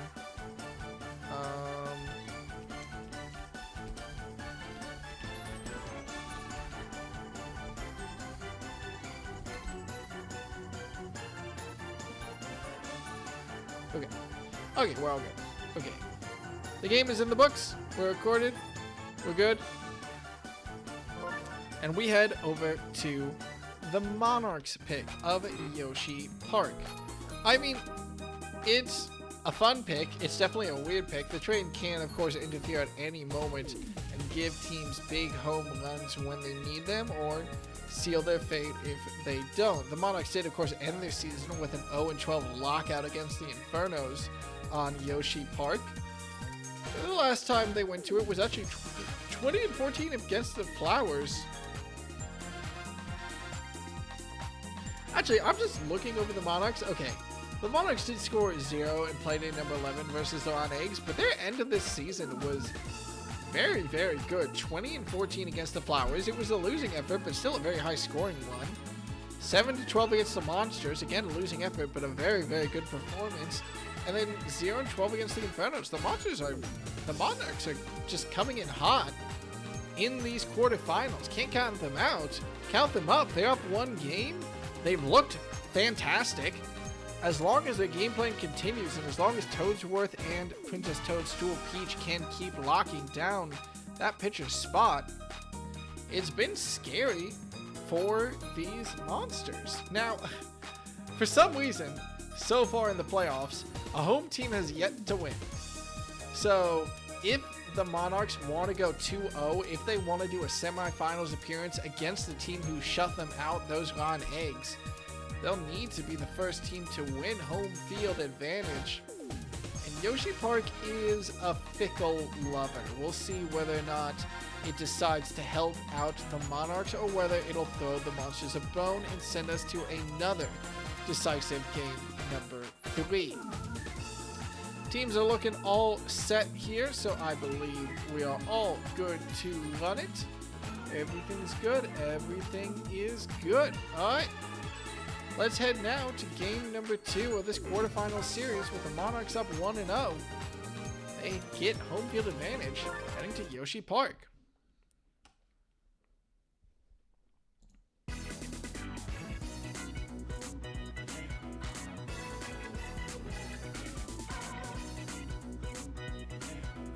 I'm gonna take them. No, it's fine. I don't have to record the results.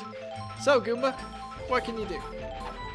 Now, I will say that if there's a stadium to break the Monarchs pitching on, it's probably Yoshi Park. A little bit of luck in your favor, a little bit of oddball. Some pitchers can get demoralized very, very quickly, and a single from Goomba is a good way to start that off. Koopa now faces Toadsworth. Slowest strike in Grand Slam Galaxy, I swear to God. And it's a slow one right down the middle. Koopa is alive and doesn't sit there wondering how the hell that ball stays up under the effects of gravity. That's a good single though. So 2 singles to start off the Monsters offense. Paratrooper will have to come up next and see if they can keep that trend going. Swear to God. It's funny every single time. Charge from Paratrooper, but doesn't like the ball. Makes sense, it was a ball. Right down the middle though. That'll be a swing. That'll be a catch out by Blue Pianta. And the triple play comes through. Despite 2 early singles, this shortstop second base combo is absolutely terrifying for a reason. And, well, one way or the other, that's 3 outs pretty quickly. The Monsters get nothing in the first. It has been 7 innings since they scored. Is it 7 or 8? They scored in the... Wait, no, I'm sorry, I'm done.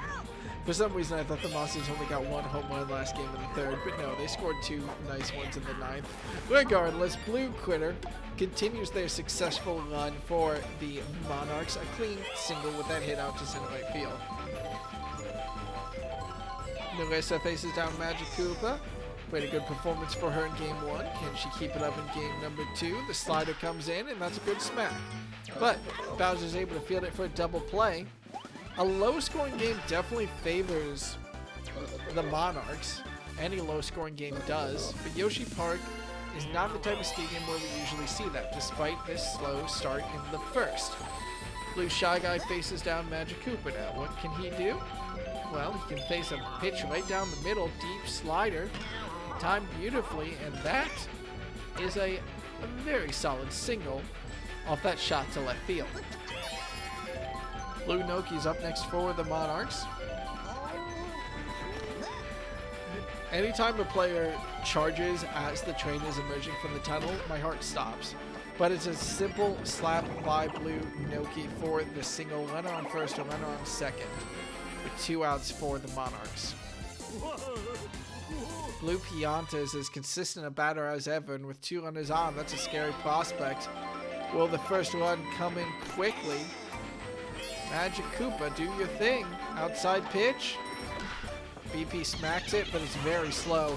But still, Bowser Jr. sees through it, bobbles it. You think that's a safe batter, but no, Bowser's there in time to pick it up, throw it to first. The third out is secured, and despite a beautiful Boo item usage, the Monsters lock down their defense, and we head into the top of the second with a 0-0 scoreline.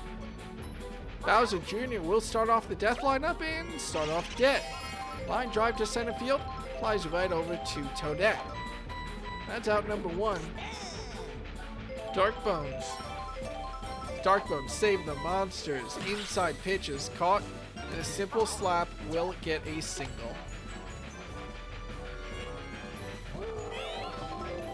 Only 1 out against his team. Dark Bones on first. Bowser steps up against Toadsworth and watches the first pitch slide. Next pitch, more on the outside with that curveball. He'll watch it too. That's strike number 2. Finally, inside pitch, still charging from Bowser, but he's not able to catch all of it. Blue Critter's able to see through the Boo and stop the ball from escaping. Just not able to tag that runner for the double play. Still, good Boo to stop the double play in the first place. Darkbone successfully navigates their way to second.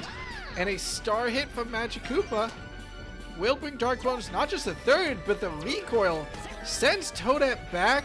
And BP's laser and arm is not able to catch out Dark Bones at home either. The Monsters score first blood and go up 1-0. Very odd set of circumstances, but, well, that's what you need.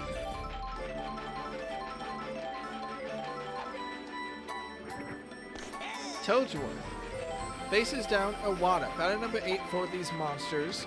Could try to keep the magic going, but that's an inside the bat hit. That's a weak grounder. And that's out number 3. So the Monsters strike first blood, but it's 1 point. What can the Monarchs do? Is calling it a point sacrilegious? I feel like Shohei Ohtani is going to manifest behind me and like charge up a home run swing. How did the Dodgers do anyway? They weren't doing great last time I checked. But they were up 2-1 in the series, so it's not too bad. Boo shot from Blue Toad secures a single. Yeah, alright, Blue Jays did win game 4-6-2. That's a tied 2-2 series. I gotta watch the series at some point. Blue Toad is on first with no outs. Toadette is not the most consistent batter, but she's been showing up for her team in these playoffs and does it again. A clean single. That'll mean a runner on first, run on second for these Monarchs. They're down by 1, so they definitely need to bring at least one of these runners in. Still got time in the rest of the game if it doesn't happen now. It's only the bottom of the second, but hey, you want that lead and you want it early. Can Toadsworth, the elder statesman of the, well, I was going to say the team, but of the league, drills a big pop fly out to right field. This one will be an easy catch by Paratroopa, who throws it. No, does not throw it in. Blue Toad actually takes the pop fly almost to the bank. If Bowser had gone that ball almost a little bit later, I think Blue Toad might have committed and run to his death, but no. Runs back to third. Runners on the corners off that sack fly.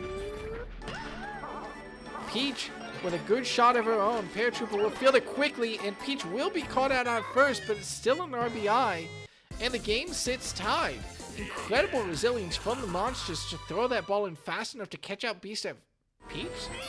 Peach at first base, but Blue Toad being able to run in safely after that nice base from the sack fly. We don't often see sack flies result in runners going from second to third. Blue Critter with a star hit will bring in the leading run as Toadette runs home. Okay! It remains a one-run game, but the Monarchs are the team to send the lead this time.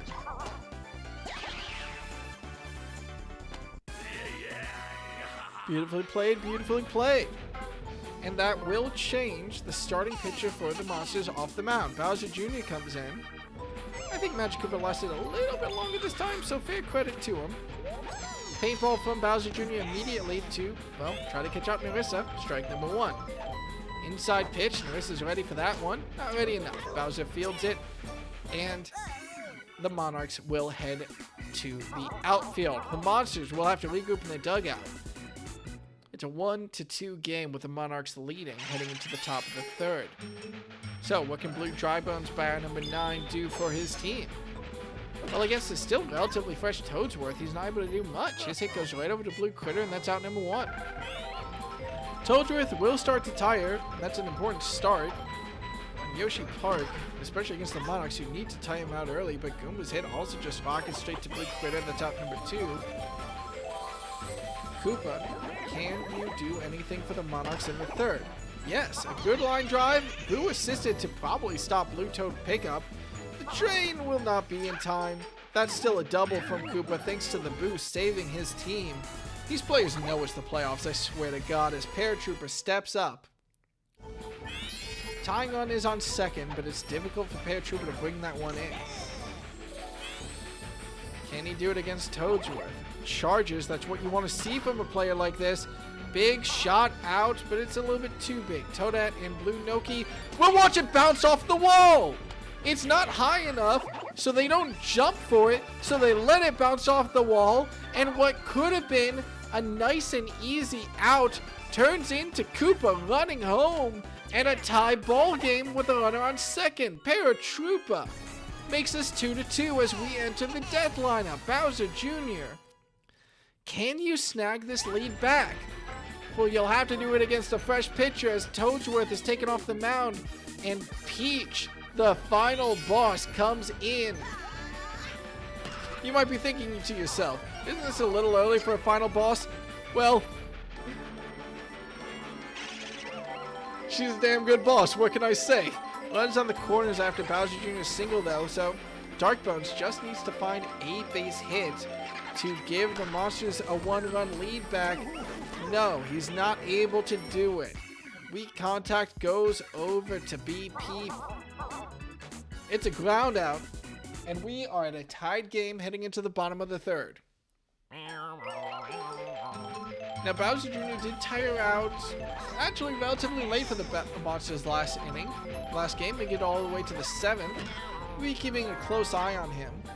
If this ends up being a much lower scoring game, he should last much longer, held maybe all the way to the end. We'll see exactly what he's able to do. He's able to get Blue Shy Guy out at least with that hit going right to Magic Koopa. Blue Noki's hit is not good enough. Despite the speed, Magic Koopa has time to reel on the ball and throw it to first for round number 2. So Big Oil comes in. And the classic hitter for the Monarchs with a Boo assistance. I think Koopa was probably going to get under that without the Boo, so very good use of items. Manages to get a single. Alright, Blue Toad, what can you do? Curveball gets caught, but caught by Magic Koopa. So the Monarchs aren't able to do anything. We still have a tie ball game heading into the 4th game. But a low-scoring game, I said it before and I'll say it again, favors the Monarchs. That just means that Peach can stay on the mound for as long as she needs to guide her team to victory. You need damage against this team, not just to win the game, but more importantly to chase Peach off that mound. And a pop fly from Bowser to left field is not going to do that damage. Blue Toad snags it for out number 1. Magic Koopa faces down the fastballs, and well, that'll just lead to a nice catch by BP for out number 2. need to strike. They need to strike now. Iwata faces down Peach. 2 outs against him. Smacks it. And it just barely manages to sneak into the outfield. That's 2 outs now. Well played. Single for Iwata. Blue Dry Bones will come in, and these fastballs are dangerous. Look at that curve at the last moment from Peach. Blue Dry Bones is still able to catch it, though. That's at least a single. It'll stay a single. I thought that maybe the grounded plate might interfere. I thought maybe it would evade Toadette's grasp, but no. She snags it, brings it in. We're back to the top of the Monsters batting order. 2-2. Goomba, can you do it? Yes, you can. A shot to left field loads the bases, and the Monsters have a chance to snag back the lead, but it'll rely on Koopa. Not the reliance batter of this Monsters order, but he's done a great job this game. Can he get a single here? Count is 1-1. Inside pitch from Peach. Weak contact from Koopa. The fireball won't save it as Peach takes the bullet for her team. BP with the coverage from Peach manages to snag the ball and throw it to first to get out number 3. So despite loaded bases, the Monsters are denied and we remain 2-2. It's not like the Monarchs are in a high scoring position, I say, as Toadette knocks a clean single out to center left field. Toadsworth isn't the greatest batter either, though. They've been doing admirably in these playoffs again, though. Very hot play from this Monarchs team. Can they keep it up? Toadsworth charging, contact, center field hit. The boo will scare off Koopa. I think that means that Toadette should have time to run all the way home. Yes, she will. And it's a double for Toadsworth for the RBI to again put the Monarchs up by a 1. Players you don't expect for this Monarchs team showing up in these playoffs. 2-3. Reminder for everyone, this is do or die for the Monsters. If they're not able to pull out this game, their season ends. So Bowser Jr., can you force a weak hit off of Peach? Paintball? Smacked by Peach, but Magic Koopa reels that in. Cannot throw it to second in time for the double play. Top of the order, Blue Critter is dangerous. With the extra star power, a big hit could come out of nowhere very easily. Curveball will result in strike number 1. Not to forget the runner in scoring position on second. Blue Critter knocks it out to center field. It's not good enough to evade Koopa's grip. Runner on first, runner on third. Those corners are lit up for Narissa. But her smack goes right to Magic Koopa. Magic Koopa sends it over to first. That's a double play thanks to that magic catch. And the magic touch means that it's only 1 run for the Monarchs. They are back in the lead by 1. This game continues to be low scoring, but the pressure remains on the Monsters. Not just because they're down by 1, but because they need to chase Princess Toadstool off the mound. Something they did not accomplish last game. And with Blue Critter making heroic diving plays like that for out number 1 of this inning, well, it's going to be harder to do still. Bowser Jr. faces down Princess Peach. The slider slides past him. Princess Peach pitches on the outside. Big shot from Bowser Jr. Can the outfield get there in time? Toadette and Blue Noki are there. It's not high enough, so they will snag it. Heroic play from Bowser Jr. to wake up the outfield, but they stayed alert and managed to bring it out number 2. You won't be able to tie up the game that easily, Monsters. You need to bring in runners the old-fashioned way, says this Monarchs outfield. And Peach on the mound says, old-fashioned way? You're not bringing runners in at all. Shot out to center field, assisted by the pow block. Doesn't mean anything. It's a single either way for Dark Bones. You know what, Bowser? If you want to do a 2-run homer right now and prove me wrong, you have the ability. We've seen it before. Charge up, caught. That's a big deep hit with train interference at the right time. That, I think, would have been catchable. And Bowser says, all right, bet. Big 2-run homer. The Monsters pull into the lead by 1. Their captain shows up when his team needs it. Take a look at Peach. She's fine. 2 out still against this Monsters squad. 4-3 at the top of the 5th. I think the train interference did matter. I think that might have been country. It was on the edge. It would have been close. Regardless, Magic Koopa's shot caught out by Blue Pianta.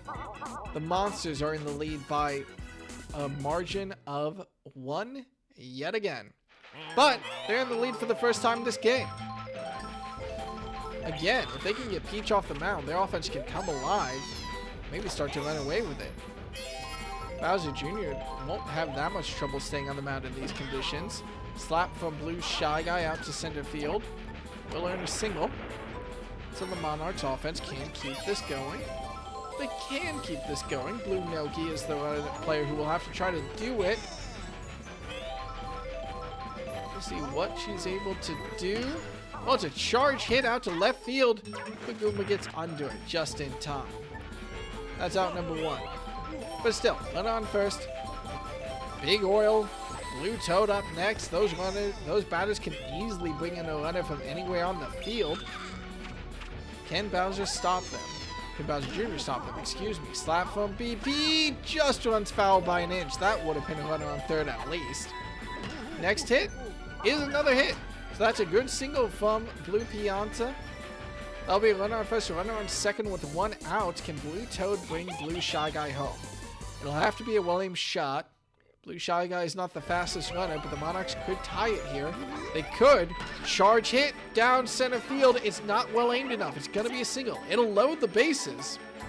But Blue Toad is not the play to do it as we head to the last 3 in the Monarchs batting lineup.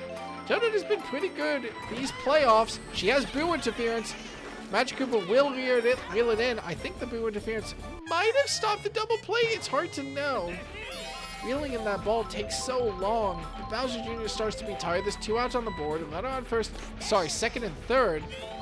And it's a tie game. Toadsworth.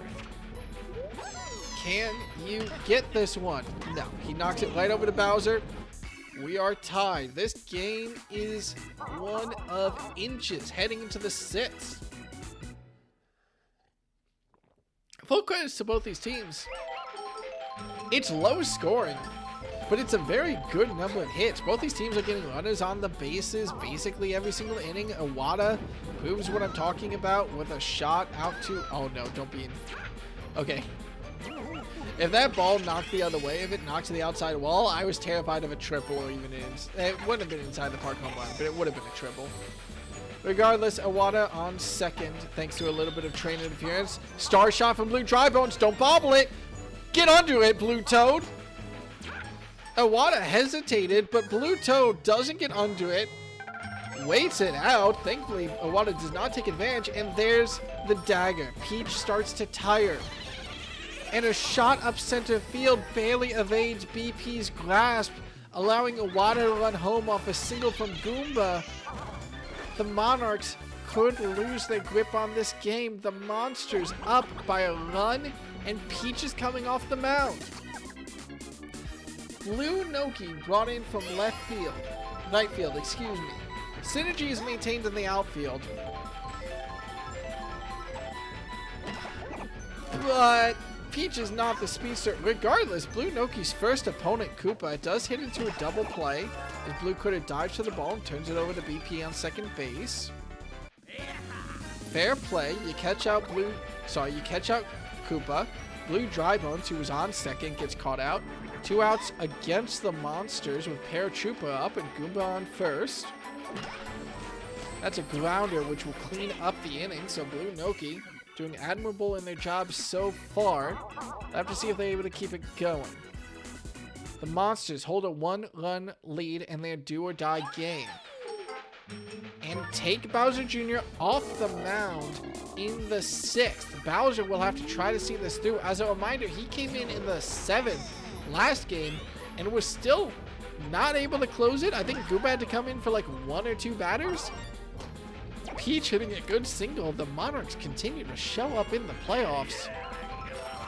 Can they make it happen with Peach coming out in the 6th inning?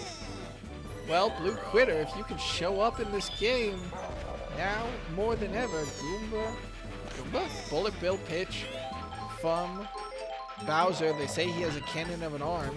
It's a weak shot, a perfectly weak shot from Blue Critter. It's so weak that Bowser Jr. has to run in. Peach is able to run past him before the green shell hits, so she's not interfered with. And the perfect item usage lets Blue Critter sneak onto base off an incredibly weak hit. But Magic Koopa's magic touch.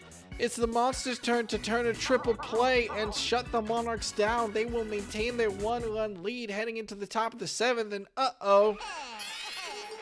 Monarchs, are you going to be able to stop the death lineup of the monsters? Bowser Jr., Dark Bones, Bowser, when your star pitcher Peach is not on the mound.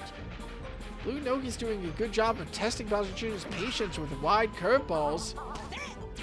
And yet, Bowser Jr.'s shot to left field touches the grass just in time, and is called fair for a single. Dark Bones up against Blue Nogi. It's dangerous position for the Monarchs. This close game could evaporate at any moment. Bowser Jr. decides to run for third off that. A little bit greedy, but with a weaker throw in the outfield, Toadette's not able to get it there in time, and fair enough to him. Runners on the corners. Bowser up now. Just slaps it right up the middle. The boo won't matter as it'll go to Toadette anyway, but regardless, Bowser Jr. is able to touch home off that single. Dark Bones advances to second, and just like that, all three of the death lineup connect to put the monsters up another run. They now lead by 2, with no outs yet in the top of the 7th. Is this the Monarchs' collapse? Well, we'll see. Magic Koopa's shot. The boo doesn't matter. Toadette gets there in time, but Magic Koopa's hit does mean that we have loaded bases and no outs. This does look like the end of the Monarchs in this game. The monsters start to run a left shot over them right as Peach retires. Curveball caught by Iwata. Beautiful aim. The train doesn't matter, but Peach misses the buddy throw. Toadette just doesn't get credit for it for some reason. And all that messy play in the outfield means that the monsters are able to bring in 2. Dark Bones and Bowser both reach off an Iwata single. Blue Nogi starts to tire. He's taken off in their first inning of play. No, I think she pitched for 1 out in the last inning, didn't she? Regardless, Blue Toad brought in from left field. Means synergy does still remain. Blue Dry-Bones continues to take advantage, and the monsters inning is going wild. Goomba comes back at the top of the batting order. Another well-aimed shot straight up the middle, loads the bases. There have still been no outs, and there have been 4 runs. Koopa up next. Blue Toad, can you stop the madness? Koopa faces a pitch on the inside. It's weak contact, but the green shell interference is perfect. Blue Toad is able to sprint over in time to catch the ball and send it over to first for the first out at least, but a runner still touches home. The monsters are up 6. Little Leaf. Paratroopa's hit goes straight to BP at shortstop. The catch is out number 1. The turnover to Blue Critter on second base is out number 2. But the monsters put up 5 in the top of the 7th as Peach comes off the mound. And this game is absolutely, I won't say over. The Monarchs are not a high-scoring team. They've got 3 innings left to score 6 at least to tie it. Blue Shy Guy just get on base. Blue Noki at least avoids the double play thanks to Magic Koopa's slow reeling. Still, Blue Shy Guy advances to second. BP, you really want to go for this, buddy? I believe in you, but you're going to have to try really hard. Nah, not against that cannon arm. Bullet Bill comes in, strike number 2. Desperation play? Not going to matter. Strike 3, baby. Bye-bye, BP. Blue Shy Guy remains on second, but with 2 outs against his team, and Bowser just firing on all cylinders, firing on all cannons. Broadside pitching. Strike 1, strike 2. Is that 4 bullet bills in a row now for Bowser? He's used up all his team's star power. And finally, Blue Toad is able to capitalize. Only for a single, though. Runners on the corners for the Monarchs. If they want any runs, it'll have to come off of Toadette's bat. Still no power, star power for Bowser. That's some good news. Charge up. Contact. Evades the first baseman. The boot could cause extra problems, but no.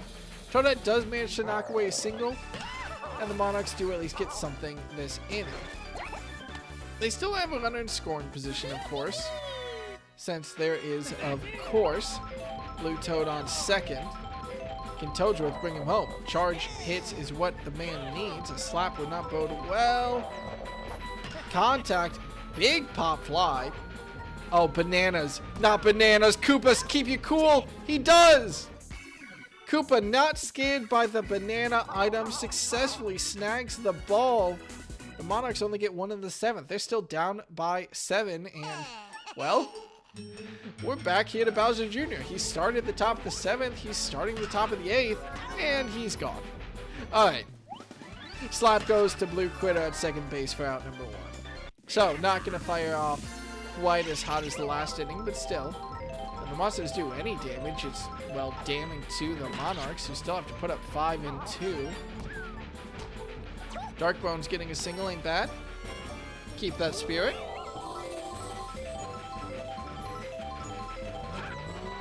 Fastball on the outside, caught by Bowser. This might be too high. It's going to be close. It is. 2-run homer from Bowser. That one had the power behind it. And that'll bump the Monsters up to 12 runs in this game. At a 12-5 scoreline, we could probably call this game just about over. The Monarchs' highest scoring game so far this season was what? Blue Toad is starting to tire. Magic Koopa is coming up. There's no runners on the bases and only 1 out. BP does catch that one. Still, back to my point.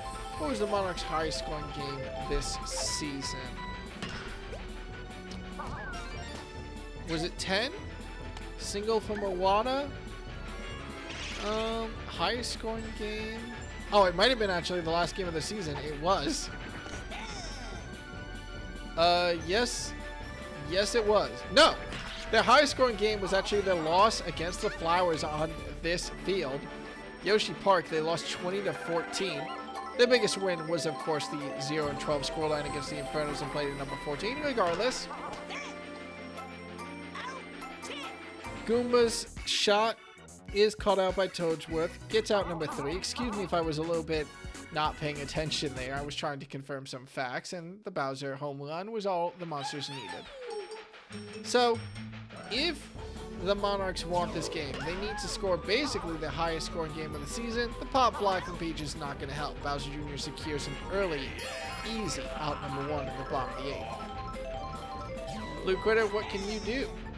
Well, you can get strike number 1. Bowser's tied yet. That's good news for him. And star power back in his pocket means he can throw a bullet bill against Blue Quitter. Strike 2, with no star power left, means it'll be an honest swing from Blue Quitter. That gets reeled in by Magic Koopa. 2 outs against him. Wow! The Monarchs have 4 outs left to score 7 runs and keep the Monsters silent. That's looking difficult. Melissa, what can you do? You can hit a line drive to center field. Boo interference would at least make this a double, but, well, no trigger is pulled.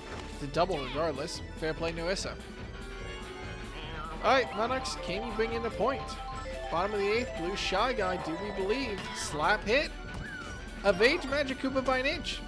It's a single. Runners on the corners. There's not enough time, not nearly enough time for Nuissa to run home. So, it'll be up to Blue Noki. Inside pitch. Caught. This one also evades Magic Koopa, actually. No magic catch from that one, and yes, the Monarchs are able to bring in a 1. Marissa is able to safely make it back to home base. They've got a runner on first and second. They've got some actually pretty scary batters up next in Blue Pianta and Blue Toad, and Bowser is starting to tire with no star power in his pocket for a bailout bullet bill. Could this be a big bottom of the 8th for the Monarchs? Strike number 1.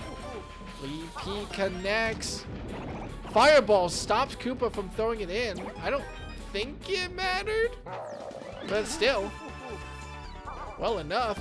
That means that Blue Shy Guy is able to reach home. Runners remain on first and second off that single. Fair play to the Monarchs. You are currently down by 5, and Bowser is being taken off the mound for Goomba. Synergy remains in the outfield, of course, but Bowser is not an outfielder. We'll see what they're able to do. Goomba is not a shabby pitcher in and of his own right. Charge up contact from Blue Toad. I mean, a 3-run homer from Blue Toad would be magic, but he has to hit it straighter than that. 2 strikes against him. No charge up. I thought that was going to be a strikeout. No, it barely avoids the edge of the plate. That one won't be taken for granted either, but Magic Koopa will take it in, well, not in glove. They're not wearing a glove, but in hand. The Monarchs put up 2 in the bottom of the 8th. They're down by 5. They need big runs to end this game, and they've chased the Monsters to their 4th pitcher. But Koopa with a big, deep hit. Toadette is still fast enough to get there. It's a ground rule double! Okay, so what happened there was it hit the wall, which is why Toadette and Peach didn't jump, because they knew it was staying inside the park.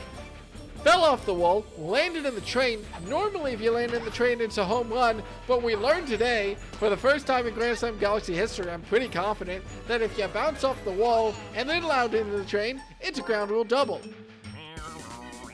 Paratrooper hits a single to advance Koopa to 3rd base. Blue Shy Guy is brought in as the 5th pitcher for these Monarchs. If a single run is brought in this inning, they already need 5 in 1. Bowser Jr.'s hit barely evades Blue Critter's grasp. Toadette acts a little bit sloppy. Koopa's brought in. Paratrooper makes it all the way to 3rd, and we're back to runners on the corners and a 6-run Monsters lead. Dark Bones will slap it for a good single in his own right to bring Paratrooper home. 7-run lead to the Monsters with still no out and Bowser up. Yeah, at this point, we're waiting for the game to end. It was a valiant fight by the Monarchs. In Monarchs fashion, they managed. This is gonna be close. Yep, caught out by Toadette. Good play from Blue Noki and Toadette to snag that one before it's able to escape and put another dagger in the hopes. Regardless, not enough for the Monsters, not yet. We'll see what they're able to do, of course, but sorry, not enough for the Monarchs, not yet. They're down by 7. They'll have 1 inning left to do it. Magic Koopa, shot out to center field, fielded easily by Toadette. Fireball doesn't mean anything as the runners don't take advantage. We're still at 2 outs. Iwata, will you be the final batter for the Monsters this time? Slider, caught. Blue Critter snags it and lands on the base for the 3rd out. Mercy for the Monarchs. Now the question is, how close can they make this margin? They're down by 7. They're in the weakest section of their batting order. They're facing down the 4th pitcher from the Monsters, but Goomba is not exactly a slouch on the mound himself. Let's see what they're able to do. First curveball, then slider. Caught by Toadette, goes straight to the first baseman. That's out number 1. Of course, when the Monsters win this one, the series will be tied up 1-1. We will be heading to our tiebreaker, which will be Daisy Cruiser. If there's a harder game, harder stadium for the Monarchs to win on, it'd be hard to pick. Well, it'd be Warrior City. Still, though, I would have said the same thing about Mario Stadium, and the Monarchs played beautifully there. We'll see whether they're able to repeat that, well, difficult field success heading over to Daisy Cruiser. Peach with a 1-1 count smacks it over to Bowser Jr. That's out number 2. Toadsworth does tag up safely, though. So, Blue Critter, you want to end this game with a home run, buddy? 1 for the road? Yep, he does. All right, Blue Critter hits a home run. He got his 1 for the game. 2 runs will bring this to a 5-run scoreline at least for the Monarchs. Fair enough, Blue Critter. Good job.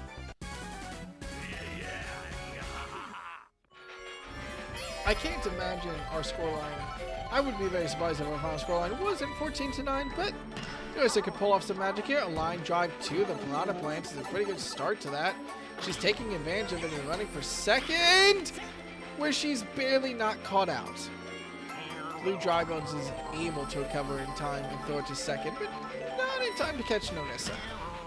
Blue Shy Guy does pop it over to left field. Nonissa is safe on 3rd, so mind me, we've got runners on the corners. Can Blue Noki make this a grand slam game? She'll have to drill a strike from Goomba. 14-9 for these Monarchs. Yeah. Ball fielded by Bowser Jr. The fireball miss means that it'll be a ground out to end the game, and the Monsters will seal it at 14-9. We have a 1-1 series, and the quarterfinals will head to game number 3 for the second time. Very well played from the Monsters. And I gotta give credit to the Monarchs offense. 9 runs is pretty good production from them, especially against a team with the pitching depth of the Monsters. Not good enough in this game, though. Breakthrough Peach, you can put up some big run. Bowser gets MVP honors in this one, and it's pretty well earned from him. We'll see whether or not the Monsters are able to capitalize on this. Hilariously enough, it remains that the away team has won every single game in our playoffs so far. Bowser, with a monster performance for the Monsters, earns MVP honors. I mean, excellent use by him to destroy Blue Pianta with those bullet bill pitches. Those are always a favorite of mine. They're funny. I don't care. They're funny. Blue Critter did his best in the batter's box. Did a very good job. 9 runs for the team is not bad at all, in total at least. A very respectable play from the Monarchs. Though I will admit, the game was earlier than you might earlier than you might expect from a 14-9 scoreline. Respectable play regardless. 9 runs as a final score is a score that anyone can be happy with. And despite the Monsters pulling away from it, they kept their heart into it all the way into the very end. Now they got a rebound. After an 8-3 scoreline, Monarchs pulling away game 1 very convincingly. The Monsters respond in kind. Game 2 is a very convincing game for them. So whereas the first series was 2 very, very close games, and game 3 in that one was less close, now we have 2 kinda, not blowouts, not close, but not blowouts, and we'll head to the final game of our playoffs. Do or die for both these teams, and hilarity will ensue for me at least if they manage to secure another away team victory. I just think it'll be funny. Regardless, work definitely cut out for the Monarchs. Daisy Cruiser is not a safe place for a team like this, but you gotta give them credit. Let's do a reminder of everyone. You know what? Hang on. I'm gonna verify to make sure that these teams are correct. Goomba, prepare Chupa. Everything is all good for the Monsters. Yep. They're all good. As long as they try a bunch, of course. Yep. And for the Monarchs, batting order is good. Outfield for these Monarchs is good. Okay. Here's what I'm gonna do. I'm gonna do something a little bit unconventional. In the Grand Slam Galaxy Discord,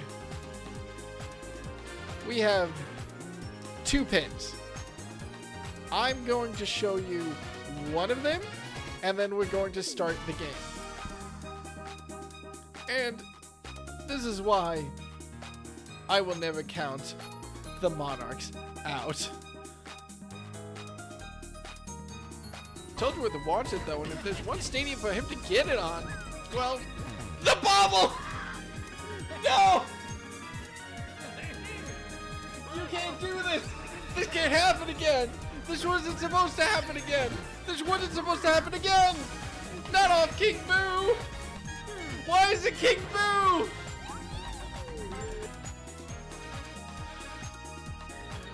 Let's run it! Game number 3 of the quarterfinals. Last lifeline for the Monarchs and the Monsters as they head to Daisy Cruiser. Listen, I'm not saying I want it. I'm just saying it would be really funny. You can't look me in the eyes and tell me that at some deep, deep level you think it'd be funny. Just hammering in the nail. It is the greatest play in Grand Slam Galaxy history. It's Daisy Cruiser. It's the Monarchs on Daisy Cruiser. They're actually pretty good on this map. Like, okay, Blue Critter will get caught out here by Koopa and Paratrooper, attempting a deep hit early in the game. But still, if we look at the Monarchs, they've gone to Daisy Cruiser, let's see, once. First 2 times was wins. They lost against the Ron Eggs the 3rd time they went to Daisy Cruiser. Do they play on it again? They haven't gone to Daisy Cruiser again. They went to Daisy Cruiser 3 times, all in the first half of the season. They went 2-1, and one of those losses was against the Ron Eggs, which, you know, fair. That's one of the top 2 teams in the league. Still, Narissa redeems Blue Critter with a fine enough double. Blue Shy Guy, you've got a runner in scoring position. What can you do? Daisy Cruiser daytime is also a lot rarer to see. Teams really like Daisy Cruiser at night, but these tables and the interference that they can call... Was that a sound effect for a nice pitch? I didn't know that happened. Slider, weak contact, but the green shell saves it. Blue Shy Guy scrambles to first just in time. So that's 1 out against the Monarchs. Runners on the corners and Blue Noki up. It could be an early lead if they're able to capitalize. That's a big if. Curveball caught by Blue Noki. That'll be a double play. Regardless, it'll bring in... Did Bowser just die? Sorry, the camera cut to Magic Koopa on second base as they threw out the double play to end the inning and stopped the Monarchs from scoring. Well played, Magic Koopa. But Bowser's foot just entered the frame for like 1 frame. That was really funny. Regardless, can the monsters have better early luck? Oh boy, power block interference means that Goomba will successfully reach first off of what should have been a ground out. Now Koopa has a chance to keep that momentum going. Second batter for the monsters this game, 1 strike against him, runner on first. Slap hit, a lot of power behind that. Wow, that was a lot of power behind that for Koopa. You don't expect slap hits to get that type of angle, but fair play to the man. That must have been right in the middle of the bat. Paratrooper now, 2 successful singles before him. But a hit right to BP, Blue Critter, and Blue Pianta turn the devastating triple play again. In the back of my mind, I thought, what if they do the triple play? Just what if? It's possible, but I really shouldn't call it. And yeah, they're that infield. Once again, the Monarchs remain having one of the best infields of the game as BP and Blue Critter turn up. BP and BK, I suppose. I'm glad that we nailed those nicknames in the last game that this team might be playing this season. Blue Toads hit out to center field, is caught out by Koopa, but before him, BP at least managed to hit that single, so there's still a run on first, 1 out for the Monarchs. Toadette steps up to home plate. We'll see what she's able to do against Magic Koopa. Catches the curveball pretty nicely out to right field, but Paratrooper's able to grab it before the damage is too... Alright, Paratrooper's dead, but regardless, run on first, runner on second. After some good fielding from Paratrooper, that ball just barely dodging the tables, which could have made it so much worse. Deep slider caught by Toadsworth. This one will stay in the infield though and will be a double play. Monarchs won't find any points through the first 2 innings, but they will start to tire out Magic Koopa. Monsters, meanwhile, after that vicious triple play in the first, we'll see what they're able to do with the death lineup. Bowser Jr., are you feeling lucky today? No! Bowser Jr. grounds out to BP. Out number 1. Keep it simple. Dark Bones now will face down Toadsworth. The curveball is brought in, and strike number 1 is found. God, thank God that the league isn't just Toadsworth's, right? If everyone learned Toadsworth's pitching style, the games would be like 2 hours each. Dark Bones is able to find the slider, but, well, it's simply a hit over to center field. Toadette gets under it for out number 2. So, Bowser, can you stop 3 up, 3 out for your team? Big, deep hit. Blue Toad and Toadette are there. I think they got this. They got this. 3 outs, 3 up, 3 down for the Monsters. The Death lineup not able to deliver in their first showing. And we look like we're heading for another low-scoring game, which I will remind you, I would favor the Monarchs for. Very good sign for them that Toadsworth stays on the mound through the first 2 full innings. If the Monsters are not able to chase him off the mound in the third, it'll be almost a death sentence. Unless they're able to turn around. Playoff Peach. Auburn hair. What can she do? Well, she can get 1 strike. Next, she'll charge a little bit and knock one out to center field, but Koopa's under that one. Every time there's a hit to the outfield on this game, on the stadium. Swear to God. Magic Koopa continuing to stay in, doing a pretty good job for these Monsters, though the lack of points definitely will help. Big hit from Blue Critter, but it's just going to be a repeat of his attempt in the first inning. Koopa and Paratroopa get under it, jump up, snag it. That's out number 2.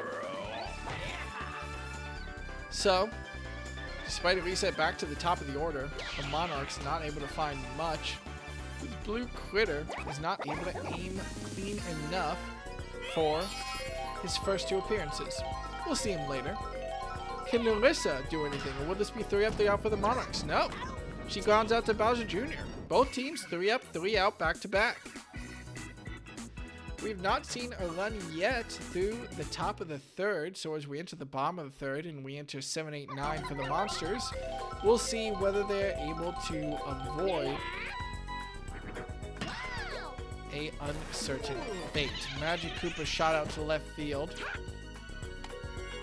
Very funny boo, but it doesn't mean much. It's still a single either way. So, Iwata now. Magic Koopa is on first, as long as he can avoid the infield with Toadsworth pitching a curveball. Blue Critter snags it. That's the type of big hit where you don't know whether the second baseman is going to have the air or whether it's just going to get above them and escape into the outfield for a clean hit. Blue Critter's on the ball that time. Not only on the ball, but on the double play. So 2 outs for Blue Dry Bones. This could break the stalemate. It will. Blue Dry Bones will start the scoring. A big home run off of the left side of the ship. It's not consistent offensive performance. It's not the type of scoring that you love to see. But when you're the Monsters, any lead is good, especially if you can get Toadsworth off. If he's still pitching in the 4th, that's a bad sign. Well, no, a bobble from Blue Pianta means that Goomba, who would have been caught out, successfully gets a single. That error, Toadsworth's still on the mound, but still, when you're playing in a low ball game like this, when every batter that's able to cycle through matters so much, Koopa will hit it right over to Blue Critter for the 3rd out. Toadsworth will see the 4th inning still on the pitcher's mound, so that is bad for the Monsters. The Monarchs definitely have the ability to score a big home run solo bomb of their own, so I would not count this 1-run lead as much. Be very shocked if it held, especially considering the back and forth we had last game. Blue Shy Guy wants to hold me to my word. A quick single from Blue Shy Guy. I would not be surprised if Magic Koopa was the first one to duck off. He is. The Monsters, of course, do pitch second, so them swapping out first is a bad sign, but, I mean, both teams have low stamina pitchers to start. The POW block is perfectly aimed! I'm sorry! Blue Noki should have hit a grounder that resulted in a quick out, but the POW block, if it hit the ground, would have stunned Blue Shy Guy and resulted in at least an out on second. But the perfect aim, followed by a Blue Pianta deep hit to right field, mirroring Blue Shy Guy, but this time with the runners on the bases. The Monarchs are able to get that return fire home run. They put up a big 3-pointer, and they will go ahead in this game. Clear bases, still no outs in the top of the 4th, and Blue Toad will keep on the pressure. A good single. But of course, the Monarchs now falling to their weaker section of the batting order. Toadette, Toadsworth, Toadstool. Trouble in... I want to say trouble in Terrace Town, but whatever. Toadette's ground out should result, yes, in a double play. So Blue Toad and Toadette will head back to the dugout now, and Toadsworth will have to be in a 2-out, no help on the bases situation. Does have an item in the pocket, but of course, Bowser can always cash in some of this star power. He does for strike 1. He does for strike 2. Blood smelled in the water for King Koopa. Pitch number 3. It's an inside fastball. Toadette. Toadsworth does hit it, but Magic Koopa simply reels it in for the 3rd out. Alright, monsters. 2 runs is not a safe lead. And it is kind of notable that we haven't seen any honest small ball plays here. It's just been home runs for these teams. That's still an extra point in the favor of these Monarchs. As long as it remains these small teams, small plays, well, that just means that Toadsworth and Peach can stay on the mound for as long as they need to. And we saw last game, chasing Peach off the mound is the way to beat these Monarchs. You don't have to score a lot of runs, you just need a lot of hits. Bowser Jr. not able to quite escape the fence in right field. So that's a single for him. Darkbones is going to bunt. Item support is a boo. We'll see if this means that Darkbones can reach first base safely. He will. Fair play to him. Run on first, run on second for Bowser. It could be a return fire 3-run homer from the captain. Could it be icing here to return to that 1-run lead? Well, despite early charging on the slider, he's not going to swing on that one. Curved ball catches out Bowser. Strike 2. Outside pitch from Toadsworth. Caught beautifully by Bowser. That's straight down the middle. That's a 3-run homer. Sorry, you said go ahead 3. How about go ahead 3? And it remains home runs that decide the fate of this game as the Monsters climb their way back to a 1-run lead. God, I love the playoffs. Alright. Toadsworth will finally be chased off the mound, but he's more than done his job. More than done his job. Princess Peach getting to enter the mound at the bottom of the 4th? That's much, much deeper into the game than you can hope for as a Monarchs fan. And this is where getting those big home runs will become all the much harder. Iwata does manage to get a nice single after, of course, Blue Drybones? No, Magic Koopa was caught out by PP at shortstop. Third pitcher for Peach will be Blue Drybones. Hard batter to face. Early charge. Oh no! Oh no! We've had first home run, but what about second home run? 5 runs in 1 inning for the Monsters. They decide that being up by 1 is not enough. They want to go up by 3. It's Blue Drybones again. His second home run of the game, but this time with a runner on. Not only is that great for the Monsters to go up by 3, but that's going to start tiring out Peach. Every big homer could spell doom. Peach, you need this out on Goomba now more than ever. With 2 strikes, Goomba will ground out, but the Monarchs are down by 3. They need to find their small ball game after the Monsters put up a big 5 runs in the bottom of the 4th.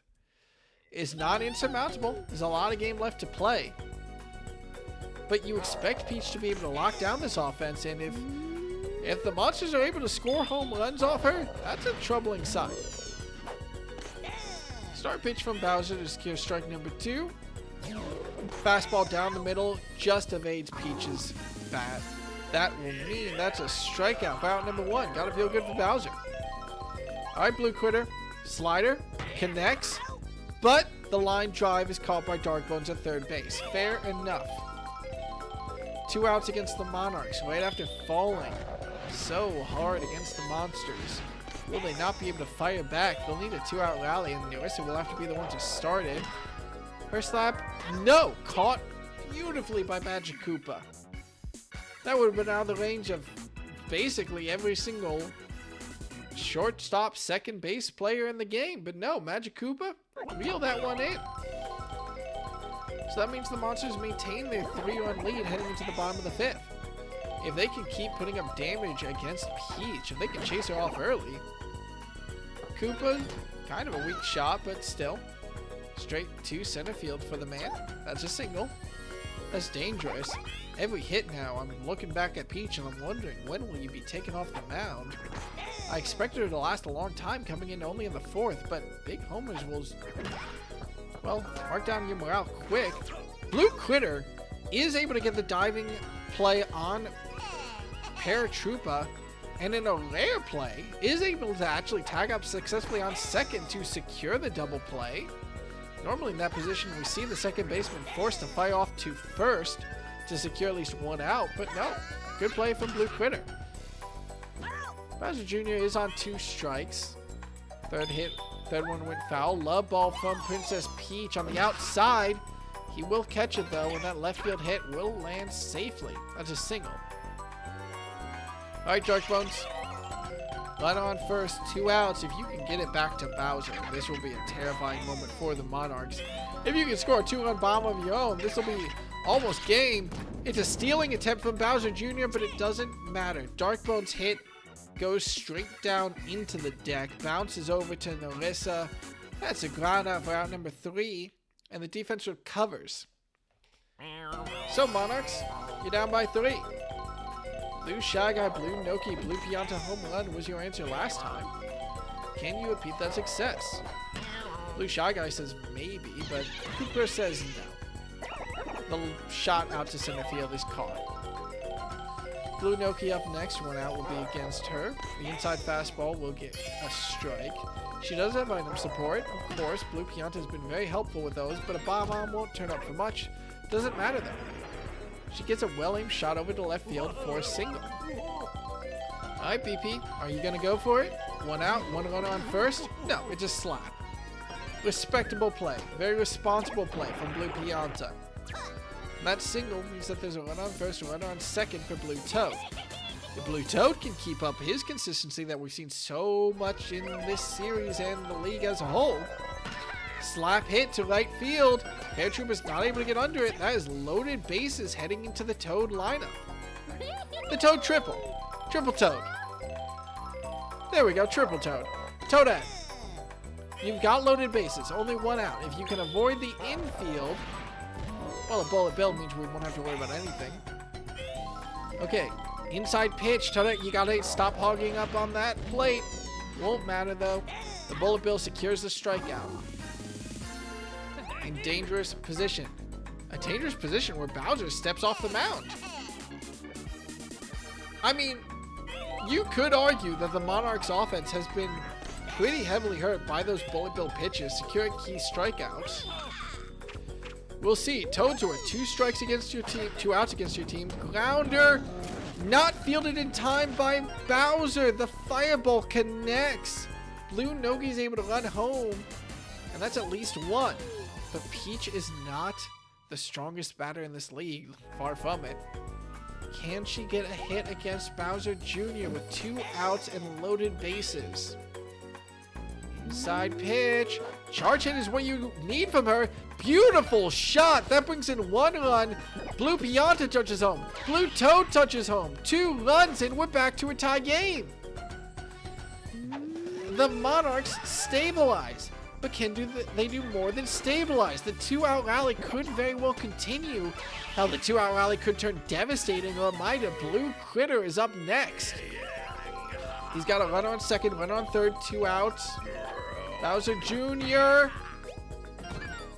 The hit from Blue Critter rockets to the outfield, and it's not a 3-run homer, but it's damning nonetheless. It's a single for 2 RBI after bouncing off the table. If that was even a little lower and bounced back to the infield, that could have even been an out at home if Magic Koopa grabbed it in time. Hell, if Bowser grabbed it because it bounced to him, that definitely would have been an out at home. But it has just enough height, and the Monarchs get back up to a 2-run lead after being down by 3. Narissa will knock it over to Bowser and end this inning. But the Monarchs have proven themselves not only getting into the lead, but doing so in a way that the Monsters have been unable to do this game so far. They've just been bringing runners home through clean RBIs. The Monsters have relied fully on home runs, which we could very easily see one from Bowser. Well, very easily is a strong word to use against Peach. This is actually going to be close. Okay, Toadette and Blue Noki get under it in time.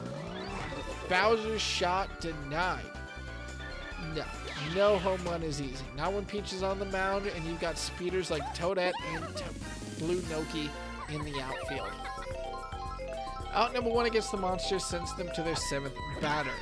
Magic Koopa's attempt is just caught out by Blue Critter. That's a quick second out. Okay, fair enough. First pitch, second out. So, Iwata.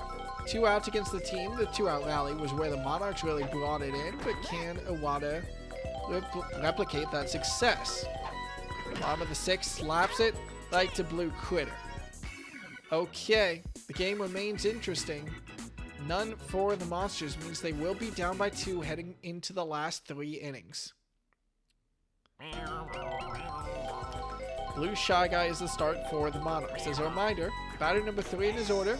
Up next will be Blue Noki, then Blue Pianta and Blue Toad. So, any letter that gets on between Blue Shy Guy and Blue Noki could spell doom, but they're fine right now. The Monsters are at least. Blue Shy Guy pop fly to right field, caught out by Paratroopa before the fireball can interfere.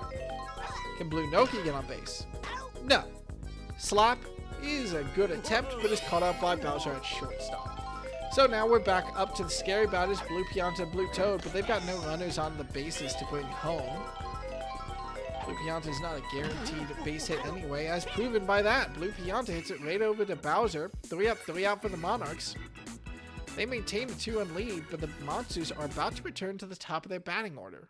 Now, the top of the Monsters' batting order is not the best section of the batting order. Of course, I've said it many times, and I'll keep repeating it for as long as the Monsters are in these playoffs.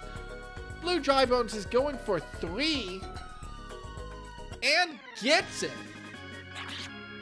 3 home runs from Blue Drybones. 2 single-shot bombs. Was it a 2-run homer or a 3-run homer earlier? Regardless, another big homer. Keep an eye on Peach. She's okay. The Monsters are now down by only 1 run in the bottom of the 7th. Blue Drybones, easy MVP honors for the team this game. But to get the official honors, his team will have to win. Goomba grounds out. That's out number 1. Koopa will charge on a love ball, but watch it fly past him.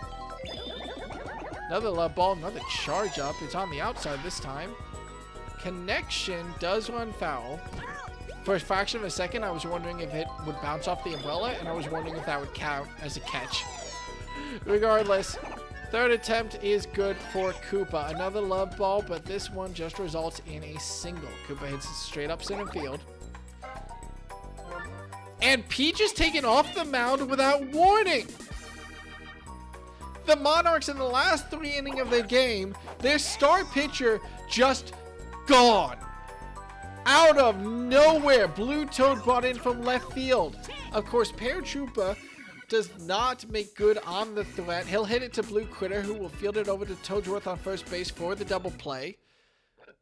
The Monsters' big home run does put them behind by 1, but the offense is open. No Peach on the mound. Only down by 1. The Monsters given an opportunity as a surprise for these Monarchs. A shot! None of us saw that coming. It wasn't even a bad play that chased off the mound. It was just a routine. What was it, a single? Blue Toad does successfully get on base to start off the top of the 8th, but Toadette, actually with the speed she has, yes! The boo and how long it takes Magic Koopa to reel in that ball means that a weak hit is still good enough for a single. Toadsworth, can you capitalize with runners on first, runners on first and second? Excuse me. No outs still against these Monarchs. Toadsworth faces down the paintball with dignity and with a ball in the catcher's glove. 2 strikes now against him, but he will catch the final attempt by Bowser Jr. Double play. Bowser fields it, throws it to Magic Koopa. Magic Koopa throws it to Blue Drybones on first base. That'll catch out not just Toadsworth at first base, but Toadette at second. Blue Toad, however, who started this inning, does advance to third.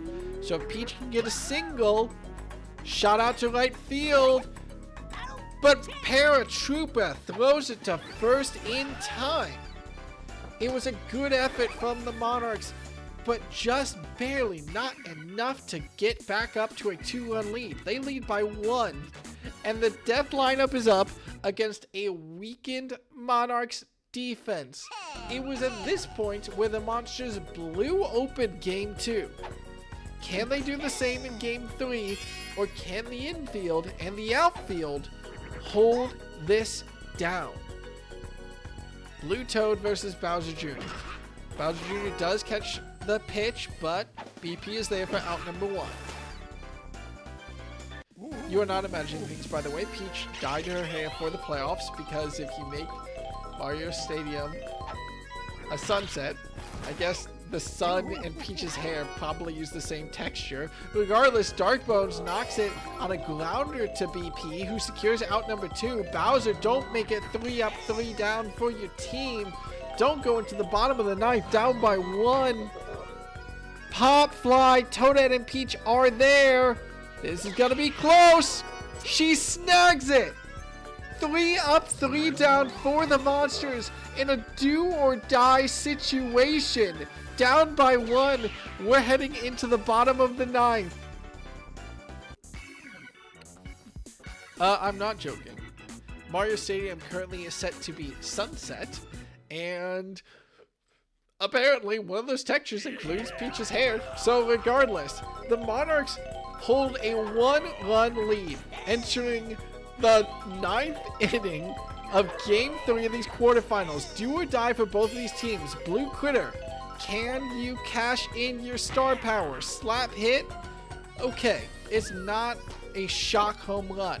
It's a single. Bowser Jr. is starting to get tired. He just needs to survive 3 more outs. Narissa, what can you do? Fastball down the middle for strike number 1. Paintball, this is going to tire out Bowser Jr. He might be taken off the mound. Strike 2. Outside pitch. Does the changeup catch her? No. But Magic Koopa catches her. Magic Koopa catches Narissa's hit and throws it over to first. The bases are cleared on that double play. The Monarchs hold a 1-run lead. It's 2 outs. And Bowser Jr. is taken off the mound. Goomba brought in from left field to close the 3rd quarterfinal game. Slider. Blue Shy Guy shoots it right to Bowser. And this is it. The Monsters are down by 1. They're in their 7th batter. The hero of this game, Blue Drybones, will bat no matter what. 8-7. Magic Koopa catches the fastball, but it goes right to Blue Critter. That's out number 1. 2 outs remain between the Monsters and an elimination. Awada up. We'll watch the first pitch. Outside pitch by Blue Toad. Awada charges. This one's center field. It looks good. It looks too good. Toadette's under it. 2 outs. The hero of the game, Blue Drybones, to save the team. Charge hit. Contact. That run's foul. Sorry, Blue Drybones, you're not going to get your 4th home run like that. Right down the middle. Charge pitch, but it washes a strike. 2 strikes against him. Catches the pitch. It's just a single. We're going to the top of the batting order for the Monsters. They need to bring Blue Drybones home with no room for error. 2 outs now against Goomba. Inside hit. Power block saves him. Can Blue Drybones make it to second? He can. The power block at the last second saves Goomba. The Monsters. A hope. A prayer. A Koopa. 2 outs against him. Runner in scoring position. The pitch comes in. Slap. Blue Critter drives to snag it. The game is over. The Monsters taken out at the last possible moment. And in a do-or-die Game 3, the Monarchs will make it to the semifinals.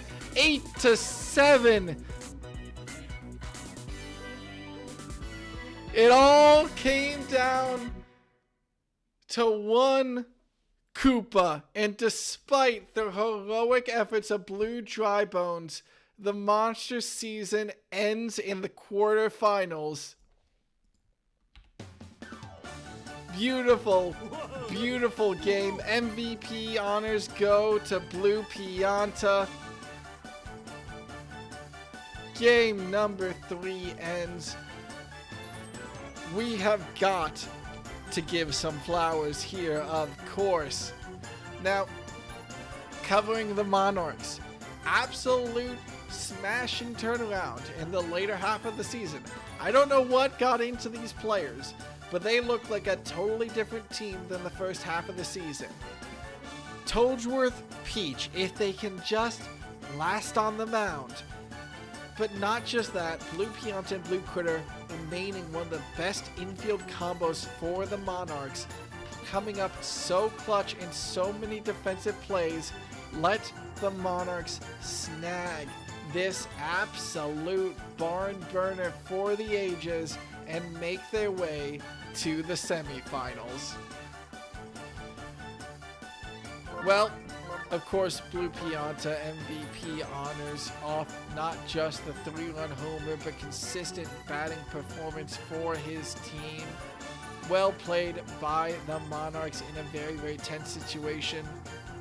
But ladies and gentlemen, in a surprise, it's time to give the Monsters their final flowers for the seasons. No, Dark Bulge with 0 points. That's mean. Give the man some credit. Let's talk about this amazing team. Despite a hot start, just not able to pull it through in the second half of the season. And if you looked just at the team members, you wouldn't be able to know why. The Monsters have one of the deepest pitching rotations in the league. Bowser Jr., Bowser, and Magic Koopa, incredible. And Goomba, when he's brought in to pitch as a 4th pitcher if they really need it, is no slouch. You're not going to break this defense. You just need to outplay it. And that's incredibly hard to do in Grand Slam Galaxy. Not just that, but the death lineup. My beloved Bowser Jr., Dark Bones, Bowser put in so much work over the course of this season, and they just cannot pull out enough in the playoffs. Regardless, so much well done work. That does mean that both the captains that saw the finals last season are eliminated. Bowser versus Bowser Jr. was our finals. But no, the Monsters will end their run here. Big shout out to them. Blue Dry Bones, you tried your heart out. 3 home runs to make it so close. A barn burner. But of course, despite the excellent pitching rotation, despite the death lineup, despite the very good utility play of Koopa, Paratroopa, Goomba in the outfield, it's just not enough. And the Monsters, the 3rd seed, are eliminated by our 6th seed in the quarterfinals. The 5th seed and the 6th seed will be advancing to the semis. Actually, just to double check, in Grand Slam Galaxy Season 1, musicians and the Monarchs. Yeah, the exact same thing happened. The 5th seed and the 6th seed actually won the quarterfinals in Season 1 as well. The 3rd and 4th seed, I guess they're cursed. 3rd and 4th seed, both teams higher on the standings at the end of the regular season, eliminated in the quarterfinals. It's not what you expect. It's a sad state. But, Salud Monsters, you played so well. And the Monarchs will be facing the Rotten Eggs. Let me update our showcase here. Big shout out to whoever actually updated it for me for the first series. I appreciate you. You're great. But let's take a look at how we stand before we head off. 8-7 win for the Monarchs on that game. 14-9 win for the Monsters on that game. And 8-3 win for the Monarchs on that game. I guess I should keep it clear which side is home field. Alright. Let me go ahead and pull this one up for you and sort of explain where we are at the end of the quarterfinals. A little bit of a recap is definitely in order after those two barn burner series. I can only hope that the semifinals are that exciting. I'm a little bit nervous.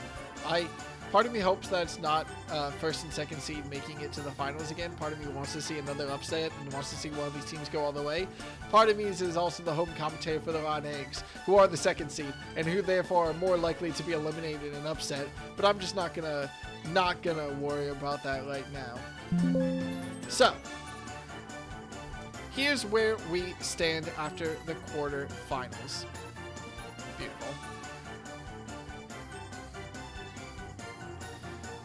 Two upsets.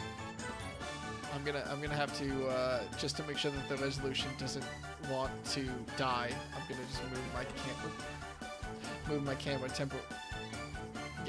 temporarily. Hi, I'm in the middle now. Look at me. So the Infernos overcome the Wilds in a tight series. Game 1 and Game 2, of course, extremely close before the Infernos were able to run away with it on Daisy Cruiser. Nearing that, the Monarchs and the Monsters, both pretty convincing wins in Game 1 and Game 2, but despite an absolute jaw-dropping Game number 3, the Monarchs are the team to pull through. They will not be eliminated in the quarterfinals this time, and they will make it to the semifinals for the first time to face off against the Ron Eggs. Now, I know what you're wondering, and the Monarchs did go 0-2 in their series against the Ron Eggs in the regular season. Meanwhile, when the Infernos faced down the Flowers, they also went 0-2. So both these teams did some nice upset over their slightly higher seeded opponents, but they lost their series against their semifinals opponents. Now, the Monarchs were also 0-2 against the Monsters in the regular season. And, wait, were the Infernos 0-2 against the Wilds? Hang on, did the Infernos beat the Wilds at any point? The Infernos lost to the Wilds in Playday number 7. And lost to the Wilds on Playday 12. So, both the Infernos and the Monarchs went 0-2 against their opponents in the quarterfinals in the regular season. They both won. They now need to repeat that feat. I will see you next Tuesday for the quarterfinals of Grand Slam Galaxy. The Infernos take on the number 1 seed in the league, the Flowers, and the Monarchs take on the number 2 seed, the Rotten Eggs. Can the teams pull off another upset and beat the teams that swept them in the regular season? Or will the high seeds prevail again, and we will see the first and second seed enter the finals to face off for the championship? We will find out, of course, next Tuesday. I have been your Commissioner, Willie or Won't He. Thank you so much for joining me for the quarterfinals in Grand Slam Galaxy. And until next time, play ball. Good night, everyone.